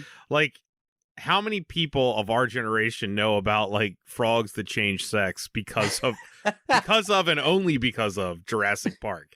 Like, right. Like, you know what I mean? Like, if you give false information too, you're actually affecting the zeitgeist and everything. I mean, of course, this was 93. The stuff has changed since. But I was just, I was in support of what you're saying, Jamie. Man, I have experienced that so many times where something comes across my desk and rings false because the work hasn't been done to do the research to represent what you're writing about in a way that like is authentic. Yeah. Yeah. It might also be, it's one of the more fun things. It's one of the things I like about screenwriting is when I get in a new world, just learning everything I can about that new world is a large part of the draw of writing to me and having fun. I become an expert in the things I write about to an extent. I mean, maybe not a super PhD expert, but at least a mini expert that I could talk at a party about it. Yeah. And that's going to inform your writing, right? It's going to make it more specific. It is. It is. Yeah. I remember when Pearl Harbor came out, and I saw a video of a bunch of veterans that went to see the movie, and all they could talk about was how inaccurate the haircuts were. The research was not done. So the hair and makeup people were being given shade. Yeah, right. Because I'm just saying, like, they would not have been allowed to have these haircuts, and I just saw a legion of old people. That's all they could focus on. There too, just because the research wasn't done, right? Exactly. On the opposite side, I remember seeing Platoon when the Platoon came out and talking to some Vietnam vets, and they were like, they got it right. Yeah, there were even some small things like we used to take the sheet metal from an airplane and put it in line our foxholes with it for blah blah blah or something. There are these little touches that they did that I wouldn't even notice that they they did to make it look real. It's always cool. Like, if you talk to any old Marine, ask them about a Full Metal Jacket, they'll tell you. Like, it's 100% accurate. Sadly, it's like totally. Like, that always says something about a movie. It adds texture that you can't get without doing the work. Yep. Right. Yeah. So, speaking of people who don't like doing the work, how's that for a transition? Dennis Nedry, the villain. Yeah. He is the villain. He's the face of villainy in this movie. Outside of theme, he is the face of villainy, right? Yeah. What is his power of superior position? So I wanted to talk about, this was the thing that I was really surprised me the most revisiting this movie, was that we have, I think it's very instructive, and I just wanted to get you guys' take on it. We've talked about superior position in the past. It's where you give the audience awareness of what's going on that the rest of the characters don't know about. And that creates tension for us having this knowledge, and when are the characters going to collide with what we know that they don't, right? What's interesting about this movie is I feel like it's sort of the engine that keeps the first half running. Because Jamie, you talk about this possibly being the first act of this movie is 61 minutes long. But the thing is, so we learn about the villain's plan. We learn all the details 100% at 15 minutes in. So kind of your classic Catalyst, right? Like 15 minutes in, we learn the extreme, every part of the detail. There's going to be, hold on, I wrote it down. There's going to be 7:00 tomorrow night. He's got an 18-minute window where he's going to shut down the security for the whole park. He's got a Barbasol thing that he's going to put all the embryos in, and he's going to meet up with a guy at the dock at 7:00 tomorrow night sharp. That's it. And that is and that is set in motion. And then we are given, like, every 10 minutes, it tracks, like every 10 minutes we're given an update, and then they ratchet up the tension where it's like we're constantly fearing, like, when is this all going to go down? When are the characters going to deal with the consequences? Are they going to figure it out before he gets to do this? Are they going to be able to stop him? And what happens if they don't stop him? Like, shit's going to go. You just feel like it's all going to unravel as soon as Nedry starts. And about 40 minutes in, we start getting Nedry updates, like one every couple minutes, and it just ratchets up that tension. And I thought it was really instructive that the way that they balanced out us not being told anything as far as the park, because we go 60 minutes and we're constantly just being given new information about the park. But we know more than the rest of the characters when it comes to the villain's plan. And it's very unique in that way. And I didn't remember that. And I just wanted to hear your take on that in general, both of you guys, about this movie. I mean, I agree. I think you're right. I think it helps facilitate the dread, because we know the pitch. We all know the pitch. So it reminds me of, like, Final Destination when the killer's coming. Right. The fire's lit. The whatever, the sparks flipping, off the refrigerator or whatever. And all the different things come together. I once read, probably in research for a script I was writing, about plane crashes, and they said that plane crashes are never the result of one thing. Like, you think it's like, oh, the engine blew. Something failed, right? Yeah. But instead, it's like there was an ice storm. Somebody forgot to check the thing. Somebody did this, and almost every accident is a result of it has to be a domino, a chain reaction. Reaction. It's like 5 or 6 different things failed in the system for that to happen, and that's what this reminds me of. It's actually kind of going back to the theme. Why I'm kind of defending Hammond. Like, I don't know that just cloning dinosaurs is a bad thing. Well, it's kind of like all of these things needed to happen for his park to go horribly wrong. And you know what? Look, if he cared about the people, if he wasn't blinded, so he claimed to spare no expense, but here he is underpaying the one guy who can take it all down. And undervaluing his role in all this. And that is the undoing of the whole movie. So, yeah. A guy who admittedly the staff even admits is better than them. Like, Samuel Jackson pretty much says, like, I can't undo I can't do this without him. Like, he's too good. Also, Okay, I don't know. This has nothing to do with this, but have you guys ever heard somebody defend Dennis Nedry as possibly being the savior of several people's lives? Because since he's the main reason the park crashed and burned, it didn't open. It didn't open and didn't cause this didn't happen later. Mass events. I mean, yes, Jurassic World happened, but you know what I'm saying? Yeah. Like, technically speaking, his whole fuck up saved many hundreds, maybe thousands of lives. It's kind of like better to find the bug early than later. Right. Yeah. Like, yeah, he only really killed like what, 5 people instead of thousands. Interesting. Yeah, that's not really a script thing, but yeah, I think it's instructive that you can keep. Oh, creepy. I think you can keep like you can have a movie where we haven't locked into the end of Act 1 if we have this other superior position of this chain reaction of bad shit that's about to happen that just keep going. We keep getting reminders and we're just waiting for that shit to hit the fan. And this is a great example of how to use superior position to balance out keeping so much mystery and so much like monster action awaiting to happen. Yeah. I also find it interesting too, like how you said earlier, how the Dilophosaurus thing obviously took one of the workers of Jurassic Park to die and then figure it out. And in the end, the Dilophosaurus ends up killing the worker who takes down the entire place. Yes. History repeated. Right. These things have killed more. Probably a lot of people have died in the making. Absolutely. That's what I'm saying. It just creates this whole off-screen movie of all the poor workers who have died trying to get this thing working. Talking about exposition, I would say that this has one of the most famous exposition scenes also in cinema history, right? Mm-hmm. I think one of the most unique, even. Like, no one, this is one that's pure creativity, which is the Mr. DNA.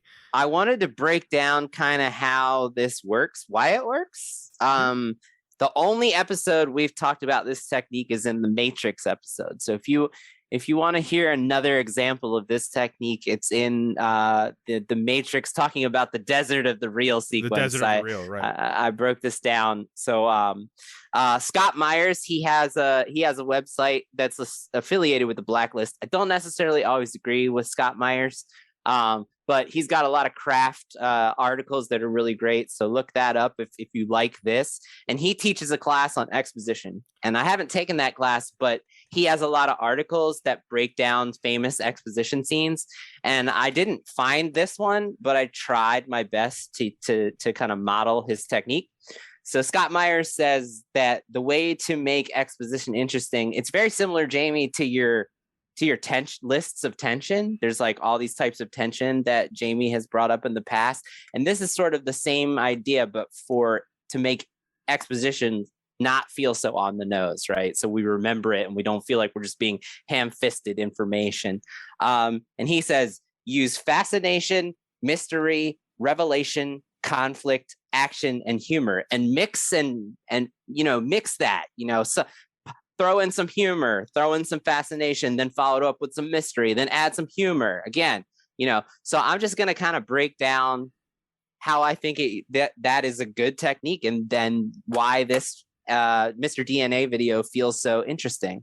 First one is fascination. The concept of itself of bringing extinct dinosaurs back to life, like who in the audience wouldn't be fascinated by like, well, how the fuck did they do that? Yeah, right? It's just like we automatically are fascinated and want to know. We have this tension built up for 40 minutes. Tell me how you did it. And then Grant literally says, so this is mystery. Hey, how'd you do this? Where do you find 100 million old dinosaur bones? Hammond says, I'll show you. So, okay, we're like, oh shit, they're going to show us. So then it immediately starts with humor, right? We get cartoon Mr. DNA coming on screen. He's got like a hillbilly hick persona. Hey! For no discernible, I like that it's for no discernible reason. I know. His accent is just that. They did this market research in 1993. How much of our target audience is coming from the Midwest, right? Like, right. And Hammond is joking with the cartoon. The cartoon pokes him. Ow, that hurt. And he says, relax, John. It's all part of the miracle of cloning. And then we see all the joking clones like, hello, John. Hello, John. Hello, John. So there's all this humor, but we're understanding what we're being told, right? We're like, oh, okay, they're using blood to replicate. Okay. And then Grant says, yeah, but cloning from what? So once again, we have mystery and we have conflict. And Malcolm says, you can't do this without massive sequence gaps. And Ellie says, where do you get 100 million year old dinosaur blood? So we have mystery there. Once again, they're hitting us with mystery. And then we have revelation, the mosquito animation showing the dinosaur and then the mosquito biting it and then getting sapped over and then the excavation. All that stuff is very much one reveal after another. And then they use action to follow it up with all the exciting, now we have cartoon dinosaurs being brought from the DNA and stomping all over the place and all that stuff. So I really do think this sequence uses fascination, mystery, humor, mystery, conflict, revelation, action, all of those things that Scott Myers says, like Jamie, like your types of tension, to make it throws like a 1, 2, 3 punch, different types of punches to make you continuously intrigued without it feeling like, oh, this guy is just standing here telling me all this boring shit. Because if you take all of those techniques out, it's really boring, right? It's just like kind of a science guy. Just like a lesser version of this is a guy at a chalkboard, right, with a little laser pointer. Pointing to like a is this not like part of a whiteboard thing too? Like, how do you deliver this exposition about a theme park of dinosaurs? Let's make it an actual theme park ride. Mm-hmm. This is what a theme park would do. So premise specific. Yes. Right. Whiteboarding here, good point, is great. Can I also add that not only is this great exposition, but it's a great character moment, because not only does the video, which explains it, star John Hammond, it actually is interactive with the real living John Hammond, which means that he plans to be actively there every single time people ride this ride. Right. He wants them to see his face. Hence, it's part of his hubris and part of how much he wants to be the face of this decision. Mm-hmm. And this park and this and everything. It tells you a lot. It shows a lot about him. Yeah. It tells you so much about him. Yeah. Yeah, he's trying to be like the Walt Disney of Jurassic Park. I mean, he even quotes Disney later, when Disney World opened. Right. So this particular technique in this movie gets cited to me often in meetings. When you have something, so let's do the Jurassic Park thing, and almost to the point where I think the gimmick of it has become a bit of a cliche. Like Loki was the most recent version I saw, and Loki was kind of like a version where it wasn't a theme park. It was just like, let's do a silly video about how this works, and it's like, I could argue that the clock is Mr. DNA of that show, just in the show. Yeah. It's, and I get that note a lot. They're just like, they just want to use that gimmick of let's do something animated with a funny character narrating the thing. And it's like, oh, wow. Yeah. Jurassic Park with new paint. It pops up. But the key is, if you have a theme park, make it a theme park. If you have something, try to use that premise paint. Like I think that's the lesson behind the lesson. Mm-hmm. Come up with your own gimmick that's similar, that is inherent to the DNA of your own premise. That's what I wanted to say. Yeah. You want to dig more into that, Jamie? Because that's the next topic. Yeah, you want to explain premise paint? Oh, I wasn't even paying attention to that. Yeah, I laid it out that way on purpose. Perfect transition, okay. Jamie. Okay, there you go. So premise paint, the idea of premise paint is you come up with this cool premise, clone dinosaurs in a theme park. You have a palette now to paint ideas with. You can come up with a monster movie and you say, what's the theme park version of a monster movie? Or you could come up with a monster movie and say, what's the dinosaur version? Or you could say, what's the dinosaur version of a theme park, and mix the colors together. So as you come up with standard tropes, elements that people would expect in these kind of movies, you can kind of give them a little paint. So the exposition is a perfect example. How do we do a video refresher in this movie? And because this is a theme park movie, you do it like a theme park. Put the theme park paint on it. Yes. Yeah, we've talked about in the past, we lean heavily on the importance of premise delivery. And why that is it's sort of like even though it gets mentioned a lot, it's like a buzzword, in screenwriting. The craft of it doesn't really get talked about a lot, like how to achieve that or what that is. And what it comes down to is like, for example, in my everyday job, reading people who are learning the craft themselves and trying to write a script that's going to be the best script out of 1,000. What separates that is that on every page, every single element of the movie is so specific to the concept and the premise that it doesn't work in any other movie. And so, like, speaking to the exposition scene with the theme park ride, if you throw that in, like, Jamie, for you, that's feeling like it doesn't work as well as the other ones. It feels like a copy instead of authentic, because instead of being premise specific, they're just leaning too heavily into the Jurassic Park gimmick.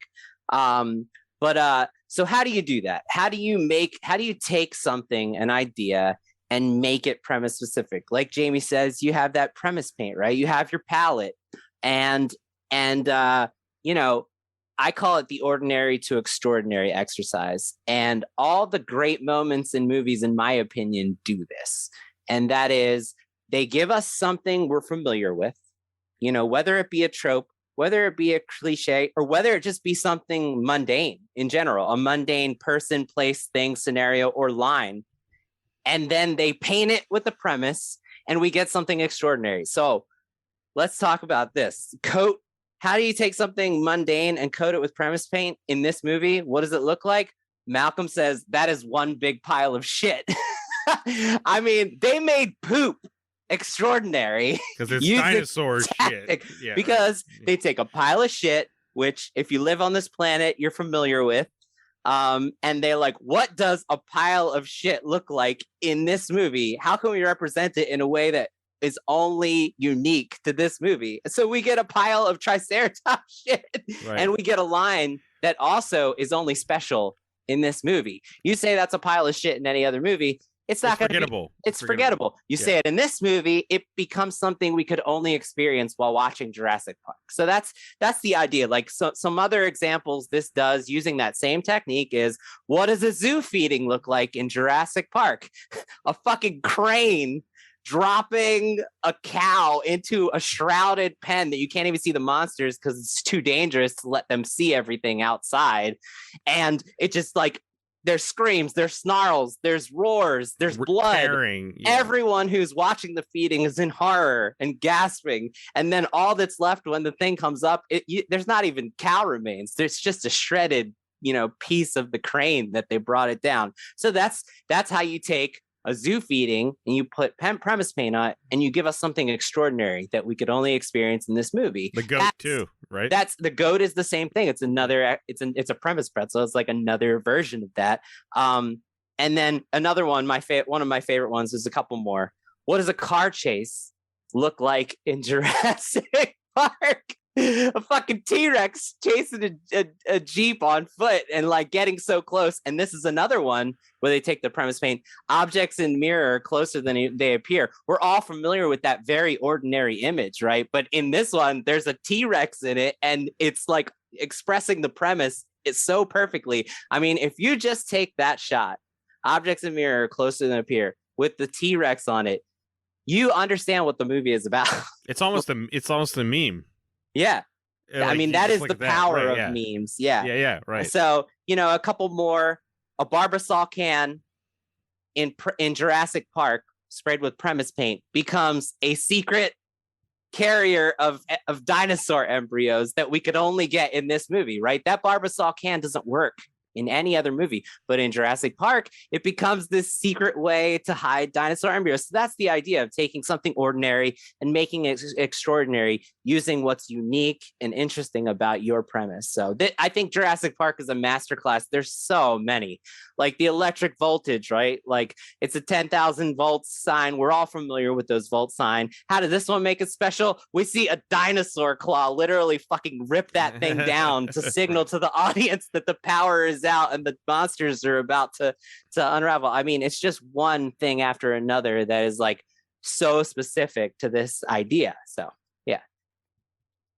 I mean, you got to talk. Agree. We got to Yeah. talk about premise delivery in Jurassic Park, man. I feel like premise delivery is one of those through lines of our actual show. I feel like we always kind of touch on it. Right?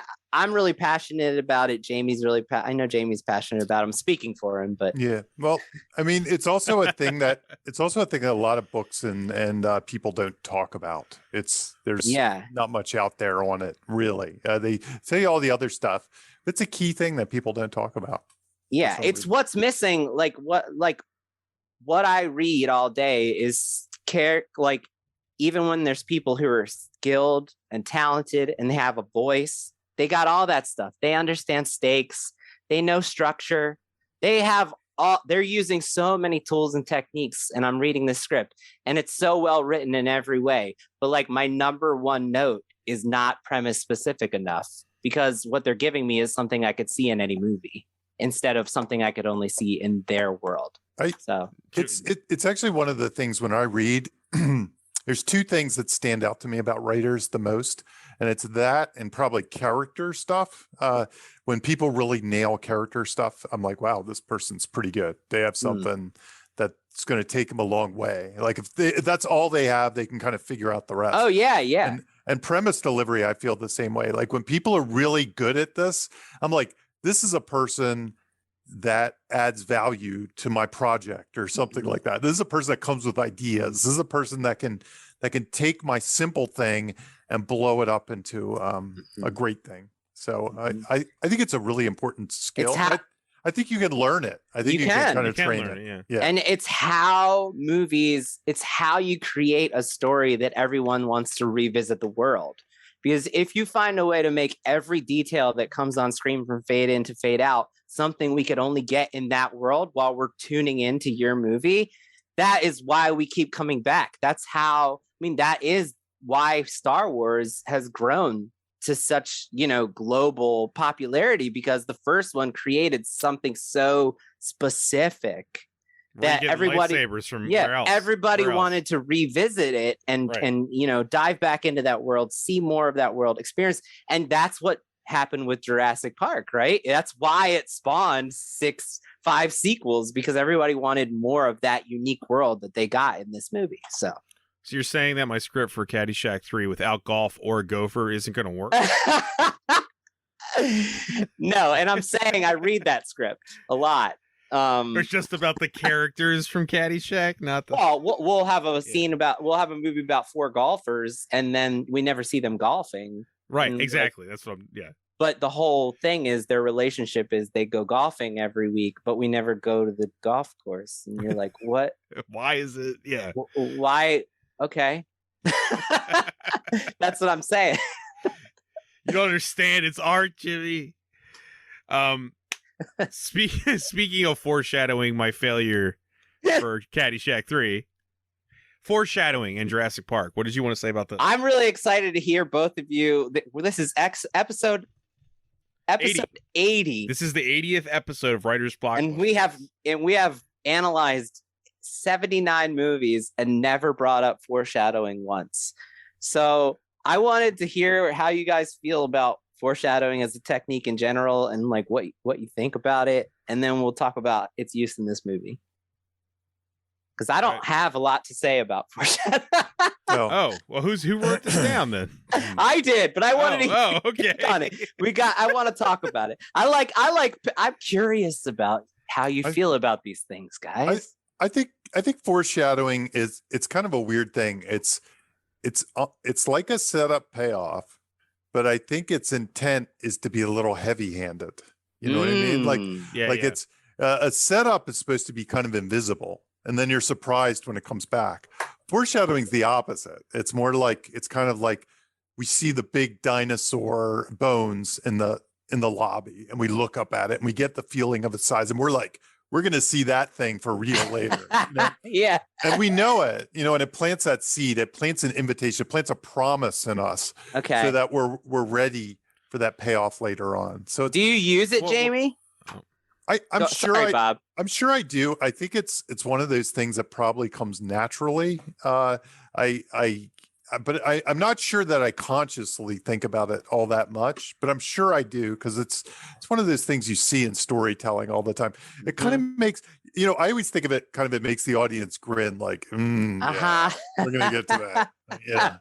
Yeah. Wait till we get to act 3 or act 2. Wait till we get that midpoint or whatever. That's the way I think of foreshadowing. I was going to say, this is more directing. So, okay. But when it comes to this movie, it's foreshadowing for me. I always feel like that the T-Rex is framed as grandiose, something to be respected. Spielberg viewed the T-Rex as the hero, and I think it comes off throughout the movie, even though there is horror connected to the T-Rex. Mm-hmm. He is presented as a grandiose thing to be bowed down to almost. Mm-hmm. Whereas whenever the Raptors are presented, even musically, they are hidden. They are evil, and they are the villains of the movie. Mm-hmm. I don't know if that's as much. They are script. Bruce, yeah. But it's foreshadowed every time somebody's talking about the T-Rex versus talking about, the Raptors. It is all foreshadowed what we're going to get at the very end of the movie, which is the T-Rex is going to save the day. The T-Rex is the hero. Yeah. The Raptors are the villains. That's more directing, though. I don't know if that's on the page as much. Okay. I might be on the page. I never read the actual script to Jurassic Park. Yeah.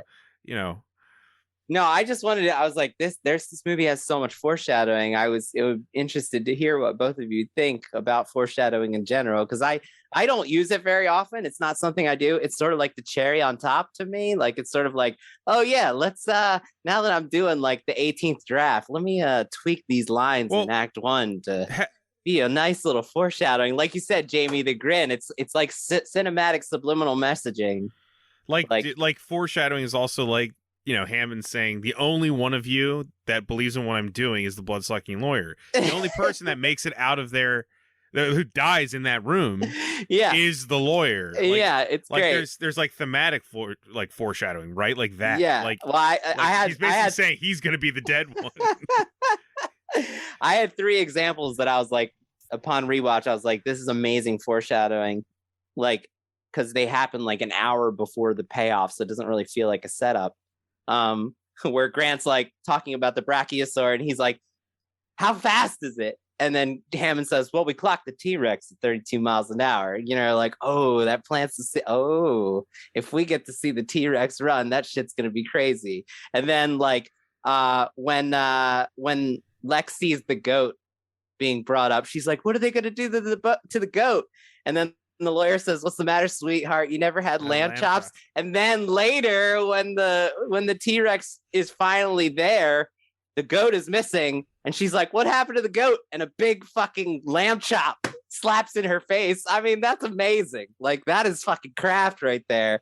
And then like the Dilophosaurus pad, right? Yeah, like they're driving by. Oh, we now know that the Dilophosaurus spits the venom at its victims, and eventually blinding and paralyzing them and feasting on their meal at their leisure. So they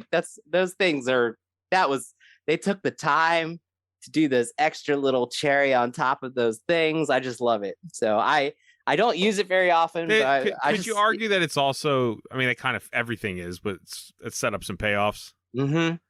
Is that not what that is? They're basically setups and payoffs. I think I would say they're plain sight setup and payoffs. They're almost winks to the cat. Like, if you could go like that and do a quick wink, you do a quick wink after you say the line. So instead of being buried, they're in your face. I think in the spectrum, they fall closer to praise of the killer. They fall somewhere between setup and praise of the killer type stuff. Okay. It's like they start because praise of the killer is exactly it. We're making you a promise of the devastation this killer is going to have later on. And that's what I think foreshadowing is a little bit. We're making you a little promise, and know it. You and I both know it. We're like, you know what I'm saying? You know what I'm saying? Yeah. You know what I'm talking about. And audiences now more than ever are savvy to this kind of thing. That's true. Some people love it. I love it. Some people love it. Some people groan at it. Yeah.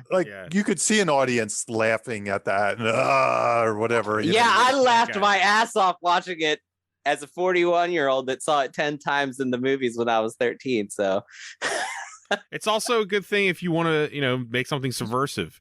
set these things up, like foreshadow it, and then pay it off in the exact opposite that everyone would have seen. That's true. Yeah. That's true. That's a good point. Yeah. It's something I aim for. So there you go. Subversive. Subversive.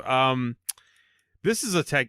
So moving on, I feel like the good news, bad news technique is something that in our Pantheon, Solo is our best episode where we talk about this, but also Raiders and stuff like that, right? The good news, bad news technique. What is the good news, bad news technique? Jamie, go for it. Yeah, Jamie. Yeah, sure. And this is a technique that usually is used in action sequences, but you can kind of do it anywhere. And it's kind of a way to figure out an action sequence, usually within a scene, like a fight scene or a chase or something like that, where you're stringing together moments. And there's usually a moment of, yeah, the hero's going to win. Good news. And then that instantly switches to something that's like, uh-oh, now they're in trouble. And you kind of string it together and you keep escalating that until you reach the end of the scene. And it's kind of good news, bad news, good news, bad news. And it keeps going in an escalatory way. So it keeps getting more and more tense, more and more risky, more and more at stake up until the end of the scene. Yeah, it's a way to, you can use it in comedy. You can use it in drama. You can use it in two people sitting at a table. Think about the I'm sure if we did a good news, bad news in the orgasm at the sandwich shop, it might track in that, good news, bad news for Billy Crystal's character. Right. So it's a way that instead of a scene just being flat or being rising to a climax, you get these ups and down beats that give it like this unpredictable feel to it, and it makes it more thrilling.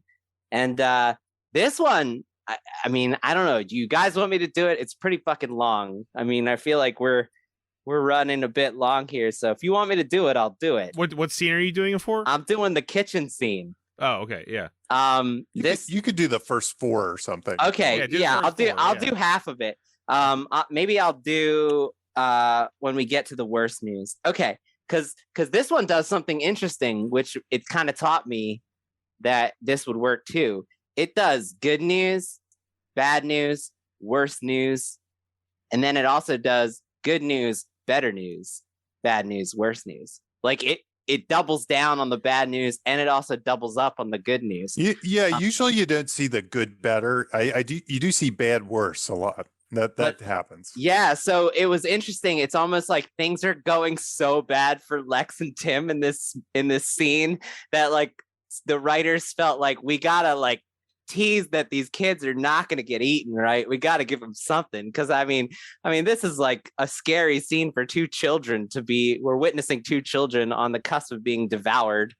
That's kind of the premise. Yeah, right. Exactly. Is that children are in danger. Yeah, so we got to keep it a little bit more. Yeah, we got to tease a little bit more positive. So, okay, I'll do to the middle of it. How's that sound? Because there's a shit. That's fine. It just to show you how effective this technique is. All right. So the good news, I'll do my Micro Machines voice. The good news is Lex and Tim have found a hiding place in the kitchen and shut the door behind them. The bad news is they can't lock the door. The good news is Lex turns off the lights to help their chances, and they hide at the far side of the prep counter. The bad news is the Raptors have arrived at the door and look inside. The good news is in the next room, Grant cocks a shotgun. Grant says, "It's just the two Raptors, right? You sure the third one's contained?" Ellie says, "Yes, unless they figured out how to open the doors." The bad news is the Raptors have figured out how to open the doors, and they open the door to the kitchen and come inside. The worst news is there's not just one Raptor, there's two Raptors. The good news is Lex crawls away and leads Tim to the other side, evading the discovery of the approaching Raptors. The bad news is one Raptor stops right above their heads, right behind them. It hasn't found them, but it smells them. The good news is Lex and Tim crawl forward in the opposite direction the raptor is moving, and they create some distance between them and the monster. The bad news is the raptor's tail accidentally knocks over a pile of pots and pans, and they fall on Lex and Tim, and the raptors hear them. The good news is Lex and Tim crawl away, again narrowly missing the discovery of the raptor. The bad news is while Tim is catching his breath hiding, he accidentally knocks over a ladle, and the raptors hear it. They're coming. The worst news is Lex crawls away, but Tim is too scared to follow. Now they're split up. So There you go. That's enough. I mean, that's Yeah. One thing I will say about this, and this is almost a bigger topic, or it's not a bigger topic, but just something. So every now and then you get a writer saying, "Well, should I just write a fight scene or something like that?" And this good news, bad news technique is why you shouldn't just write a fight scene. Like, while some stuntmen might come in and be really good at good news, bad news, and character driven action and stuff like that, as a writer, my gut is this. What I always say is, let's say we get the best stunt coordinator in town and they want to do all the fights. At least, if nothing else, I can offer up a version that they might be able to steal from later on, So why not have two minds trying to figure out that fight scene? And who better than the writer to try to figure out that fight scene? So anyway, and I think the good news, bad news technique is what I use to try to string those together. Yeah, me too. Sometimes when you have a scene and you're like, okay, I know how I want it to start and I know how I want it to end. How do I make it interesting? You can literally just write on a blank page, good news, bad news, good news, bad news, good news, bad news, and get there, and just brainstorm based on that. And it instantly makes the first draft of that scene interesting. And then you can go back and tweak it to make those good news, bad news even tighter. But it's just a way to get from one place to the other in a way that ensures it's interesting and ever changing. Yeah, you don't want all good news, right? No, and you don't want all bad news. Yeah, right, you don't want either. But also, this is a good place too. You can really beat your main characters up, put your main characters through hell in the action scenes, right? It makes it more exciting. Yeah, yes, it makes it more exciting. But when it comes to action scenes, how do kids play out action scenes at home? What do? They smash toys together, don't they, Jimmy? They do. Jimmy knows where I'm going with it. They do. Yeah, you want to act that at home. So this is an exercise that I felt like this was a good episode to talk about it because a couple people have commented on me. I call this the action figure exercise. And a couple people have commented to me after listening to this, and they have like a little bit of pushback as far as using this exercise to create characters that aren't actually action heroes. And so I wanted to use John Hammond as an example of this. So I'm constantly reading scripts where people are so scared of, they're so focused, they're so scared of offending like casting directors and things like that with representation that they don't say anything about the character's appearance whatsoever. And I mean nothing. And intentionally so. So we get tons and tons of whiteboarding about the inner workings of the character. And in the character description and just throughout the story, we learn everything about the internals of the character. And that's all really well done. But intentionally so, the writer has chosen not to describe anything visual about any of the characters in the story. So I'll read a script and I couldn't tell you, if you paid me, what anyone looks like in the script. And that is by choice that these writers are doing this. And I'm seeing this a lot.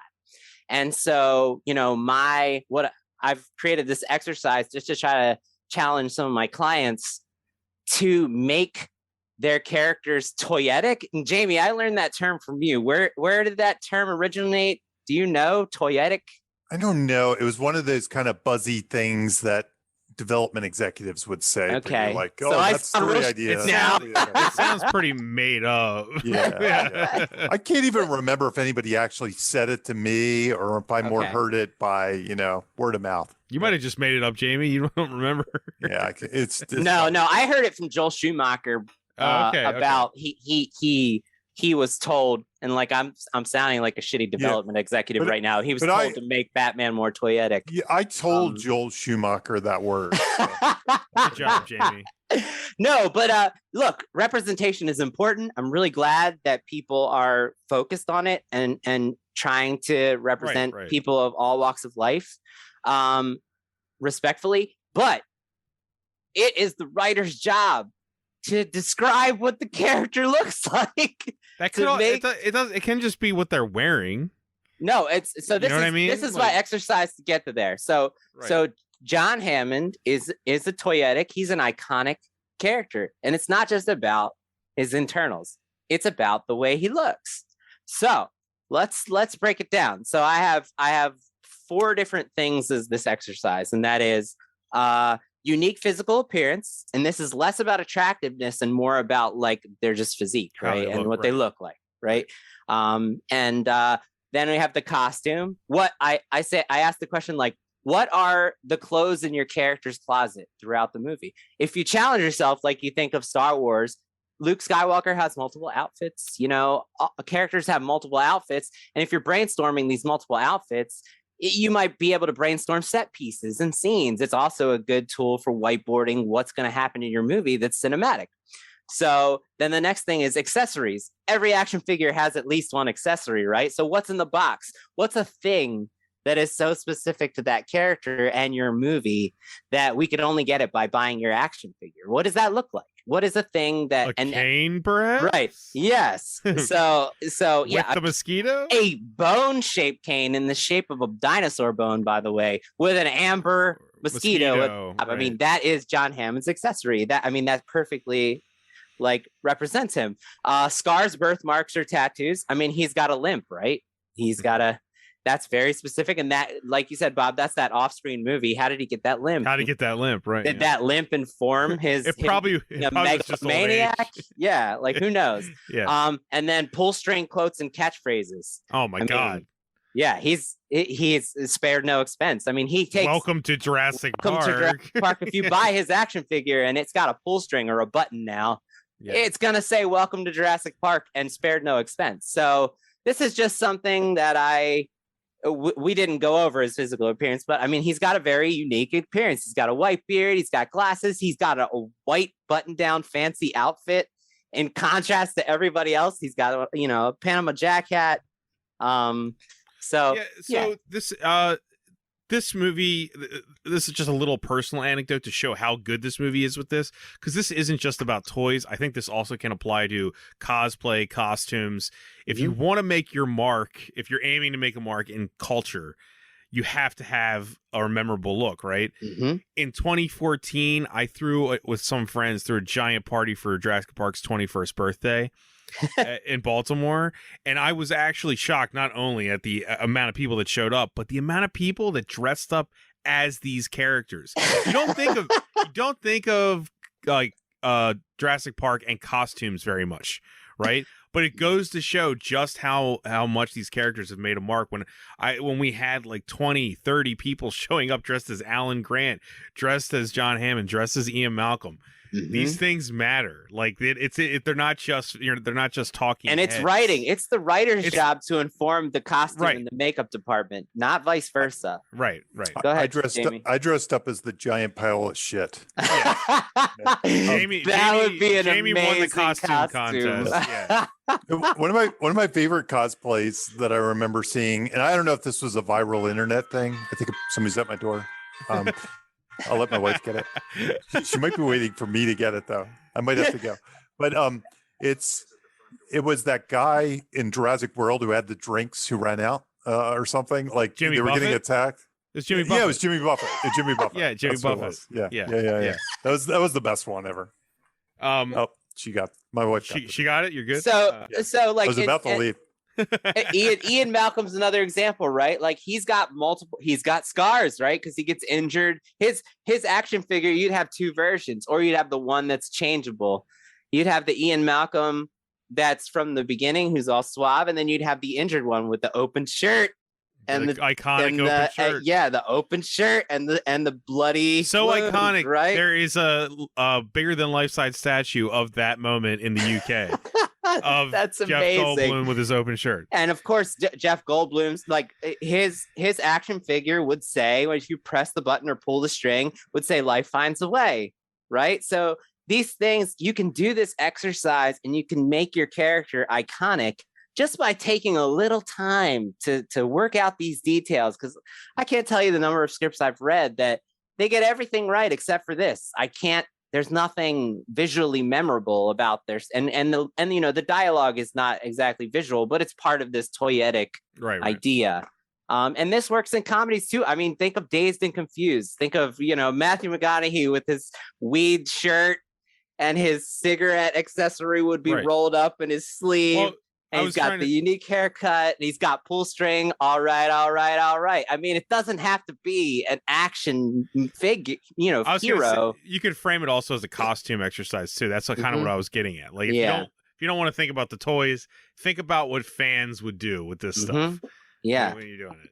And it's not that every movie's about that. Not that every movie is, but right. And it's very intentional. Go ahead, Jamie. I think I once mentioned that Terry Rossio, that was one of his tests for great characters. Would kids wear a Halloween costume of it? that was one of his tests. That's awesome. Yeah. That's awesome. That's pretty great. Yeah, I mean, even Tim is dressed like a mini Grant on purpose. Like, he has a denim jacket and a scarf. He's a fan of Grant. Yeah, like he looks just like Grant, and that's very much on purpose. And that tells you a lot about the character. Like, what? And Tim's accessories would be his dinosaur books, right? They'd be in there carrying around. He would have the binoculars in the case because he has a memorable thing. That's one of his iconic moments.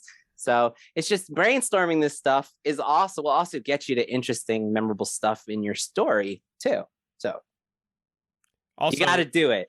Also, it adds like if you see all of them standing together, if you see those costumes just standing together, you think of this movie, right? It's a visual. It's an important visual that gives like the story of who they are. Exactly. Comic obsessions. Did you put this on there? I did. I talked about it in a while, but Jurassic Park, huh? I feel like I wanted to see if you guys agree with me. So there's a technique. I learned this from Robert McKee. He did not come up with this technique. He just made an observation about comedy writing. I went to a comedy writing seminar with Robert McKee, seminar, not senator. And he said that in his studies, he noticed that a lot of comedy characters have what he called a blind comic obsession that is basically an engine that the story uses for all their comedy. So like, you find this one thing that the character is obsessed with, and then you make all the comedy all specific to that. And every comedy we talk about now, we find them, but we also find them in other genres, especially horror. And it's called blind because most of the times they know they have this thing, but they don't see it as extreme. And then everybody else in the story and people watching the movie see it as extreme. Crazy, right? Like, what's the guy in The Office with the rules? An example of obsessed with rules, and is it Dwight? In the show in The Office, yeah. Yeah, it's with Dwight. Yeah. He's obsessed with the rules, right? Right. So that's like a comic obsession that like they authoritarian to the degree of being authoritarian. Every episode finds new ways to play with that, exploit that. Yeah. Yeah.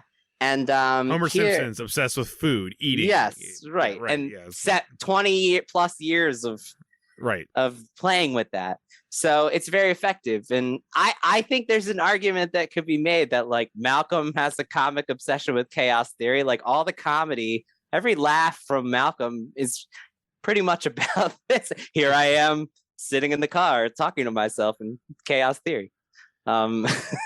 It's his obsession with chaos theory and his obsession with his own kind of superior position in life. It's superiority, isn't it? It's superiority. Like, he's pretty convinced he's right. He's kind of high on his own fumes. Yeah, there you go. Yeah. That's sort of what's behind the chaos theory. Right. Yeah. And the lawyer, right? I mean, Gennara's obsessed with money. Right? Money. You get we're gonna make so much money, and then like he's at the dinner table, he's saying we can charge $1,000, we could charge 10,000, and the people will pay. They'll pay no matter what we charge. And then like Tim is playing with the binoculars in the car. Heavy? Yeah, it's expensive. Put it down. Those are expensive. Put them away. So it's just a great simple way to be like, okay, I have a character here. I need to bring some levity to this story, and this character isn't doing much for my story. What could I do to make this character stand out and to make sure every time they're on screen they provide levity? And if you can give them a blind comic obsession, that's definitely going to help and make them really have a specific point of view in every scene. So you could argue Grant's comic obsession is knowledge of dinosaurs, really. Yeah, I mean, I think it's not really funny, but it's his obsession. Yeah, I mean, I think that lessons from the screenplay kind of hits on like a little bit. Yeah, he's scared of technology. They definitely play that for laughs 3 or 4 times. He's analog. He's overly analog. Yeah. So yeah, repetition. Yeah, this is one more. I just, like I said, I think this one kind of speaks for itself, especially because like with the quotes we just talked about, right? Yeah, I mean, you could probably like right off the top of your head think of so much repetition in this movie, but I left so many craft examples off the list, but I thought that this one was a good one. So another easy tool to show the audience that things are progressing or regressing as far as either the overall story or a character's arc. Sometimes a character is regressing to the point of a tragedy, and so you could do it backwards, but most of the time it's to show a character growing and changing in a positive way. But sometimes it's showing that their situation is getting worse and worse and worse.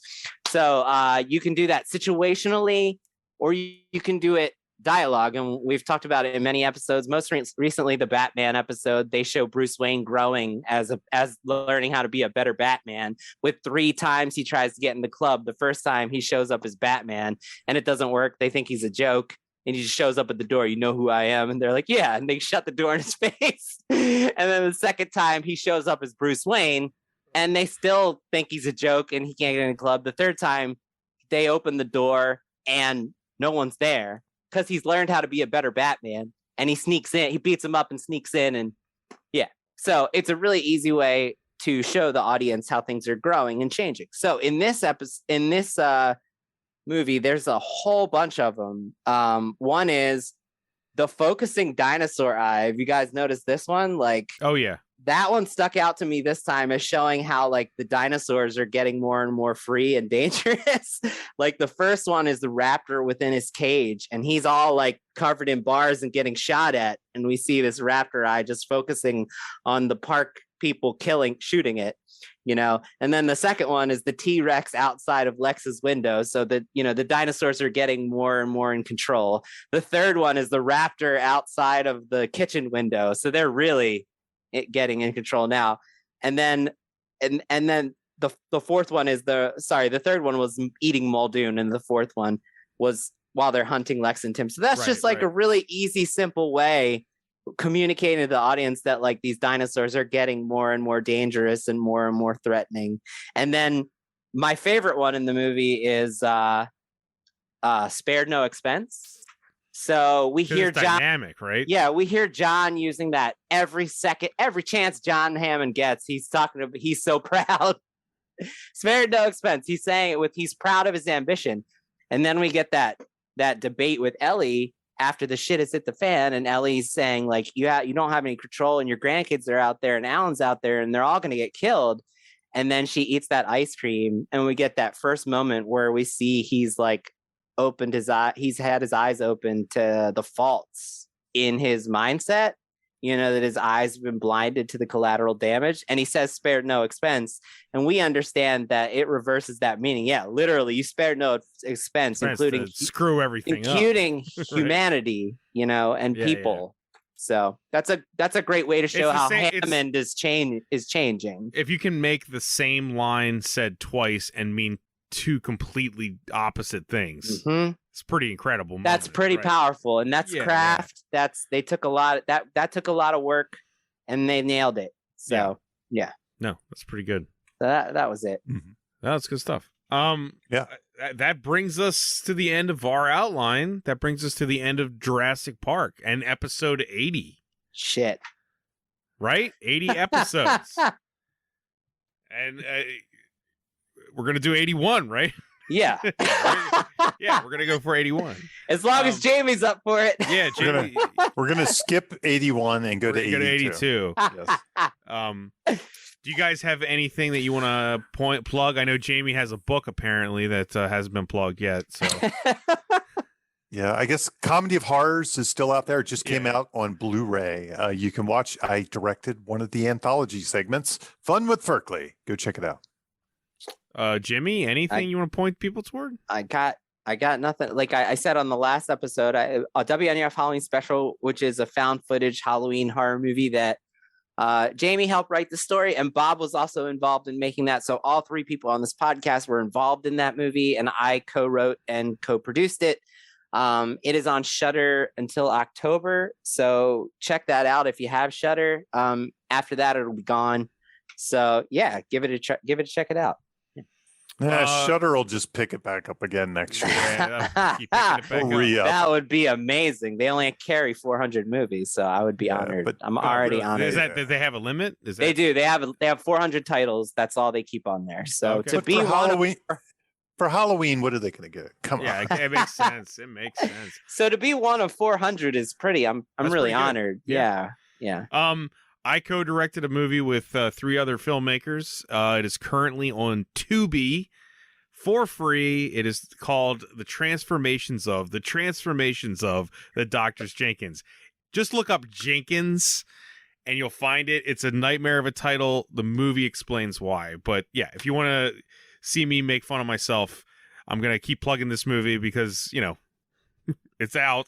So whatever. Watch Comedy of Horrors and that in a double feature, a Writers Blockbusters double feature, and then WNUF for a triple. Hell yeah. Yeah. Then you can come back and comment on Twitter about how we all don't know what we're talking about. Yeah.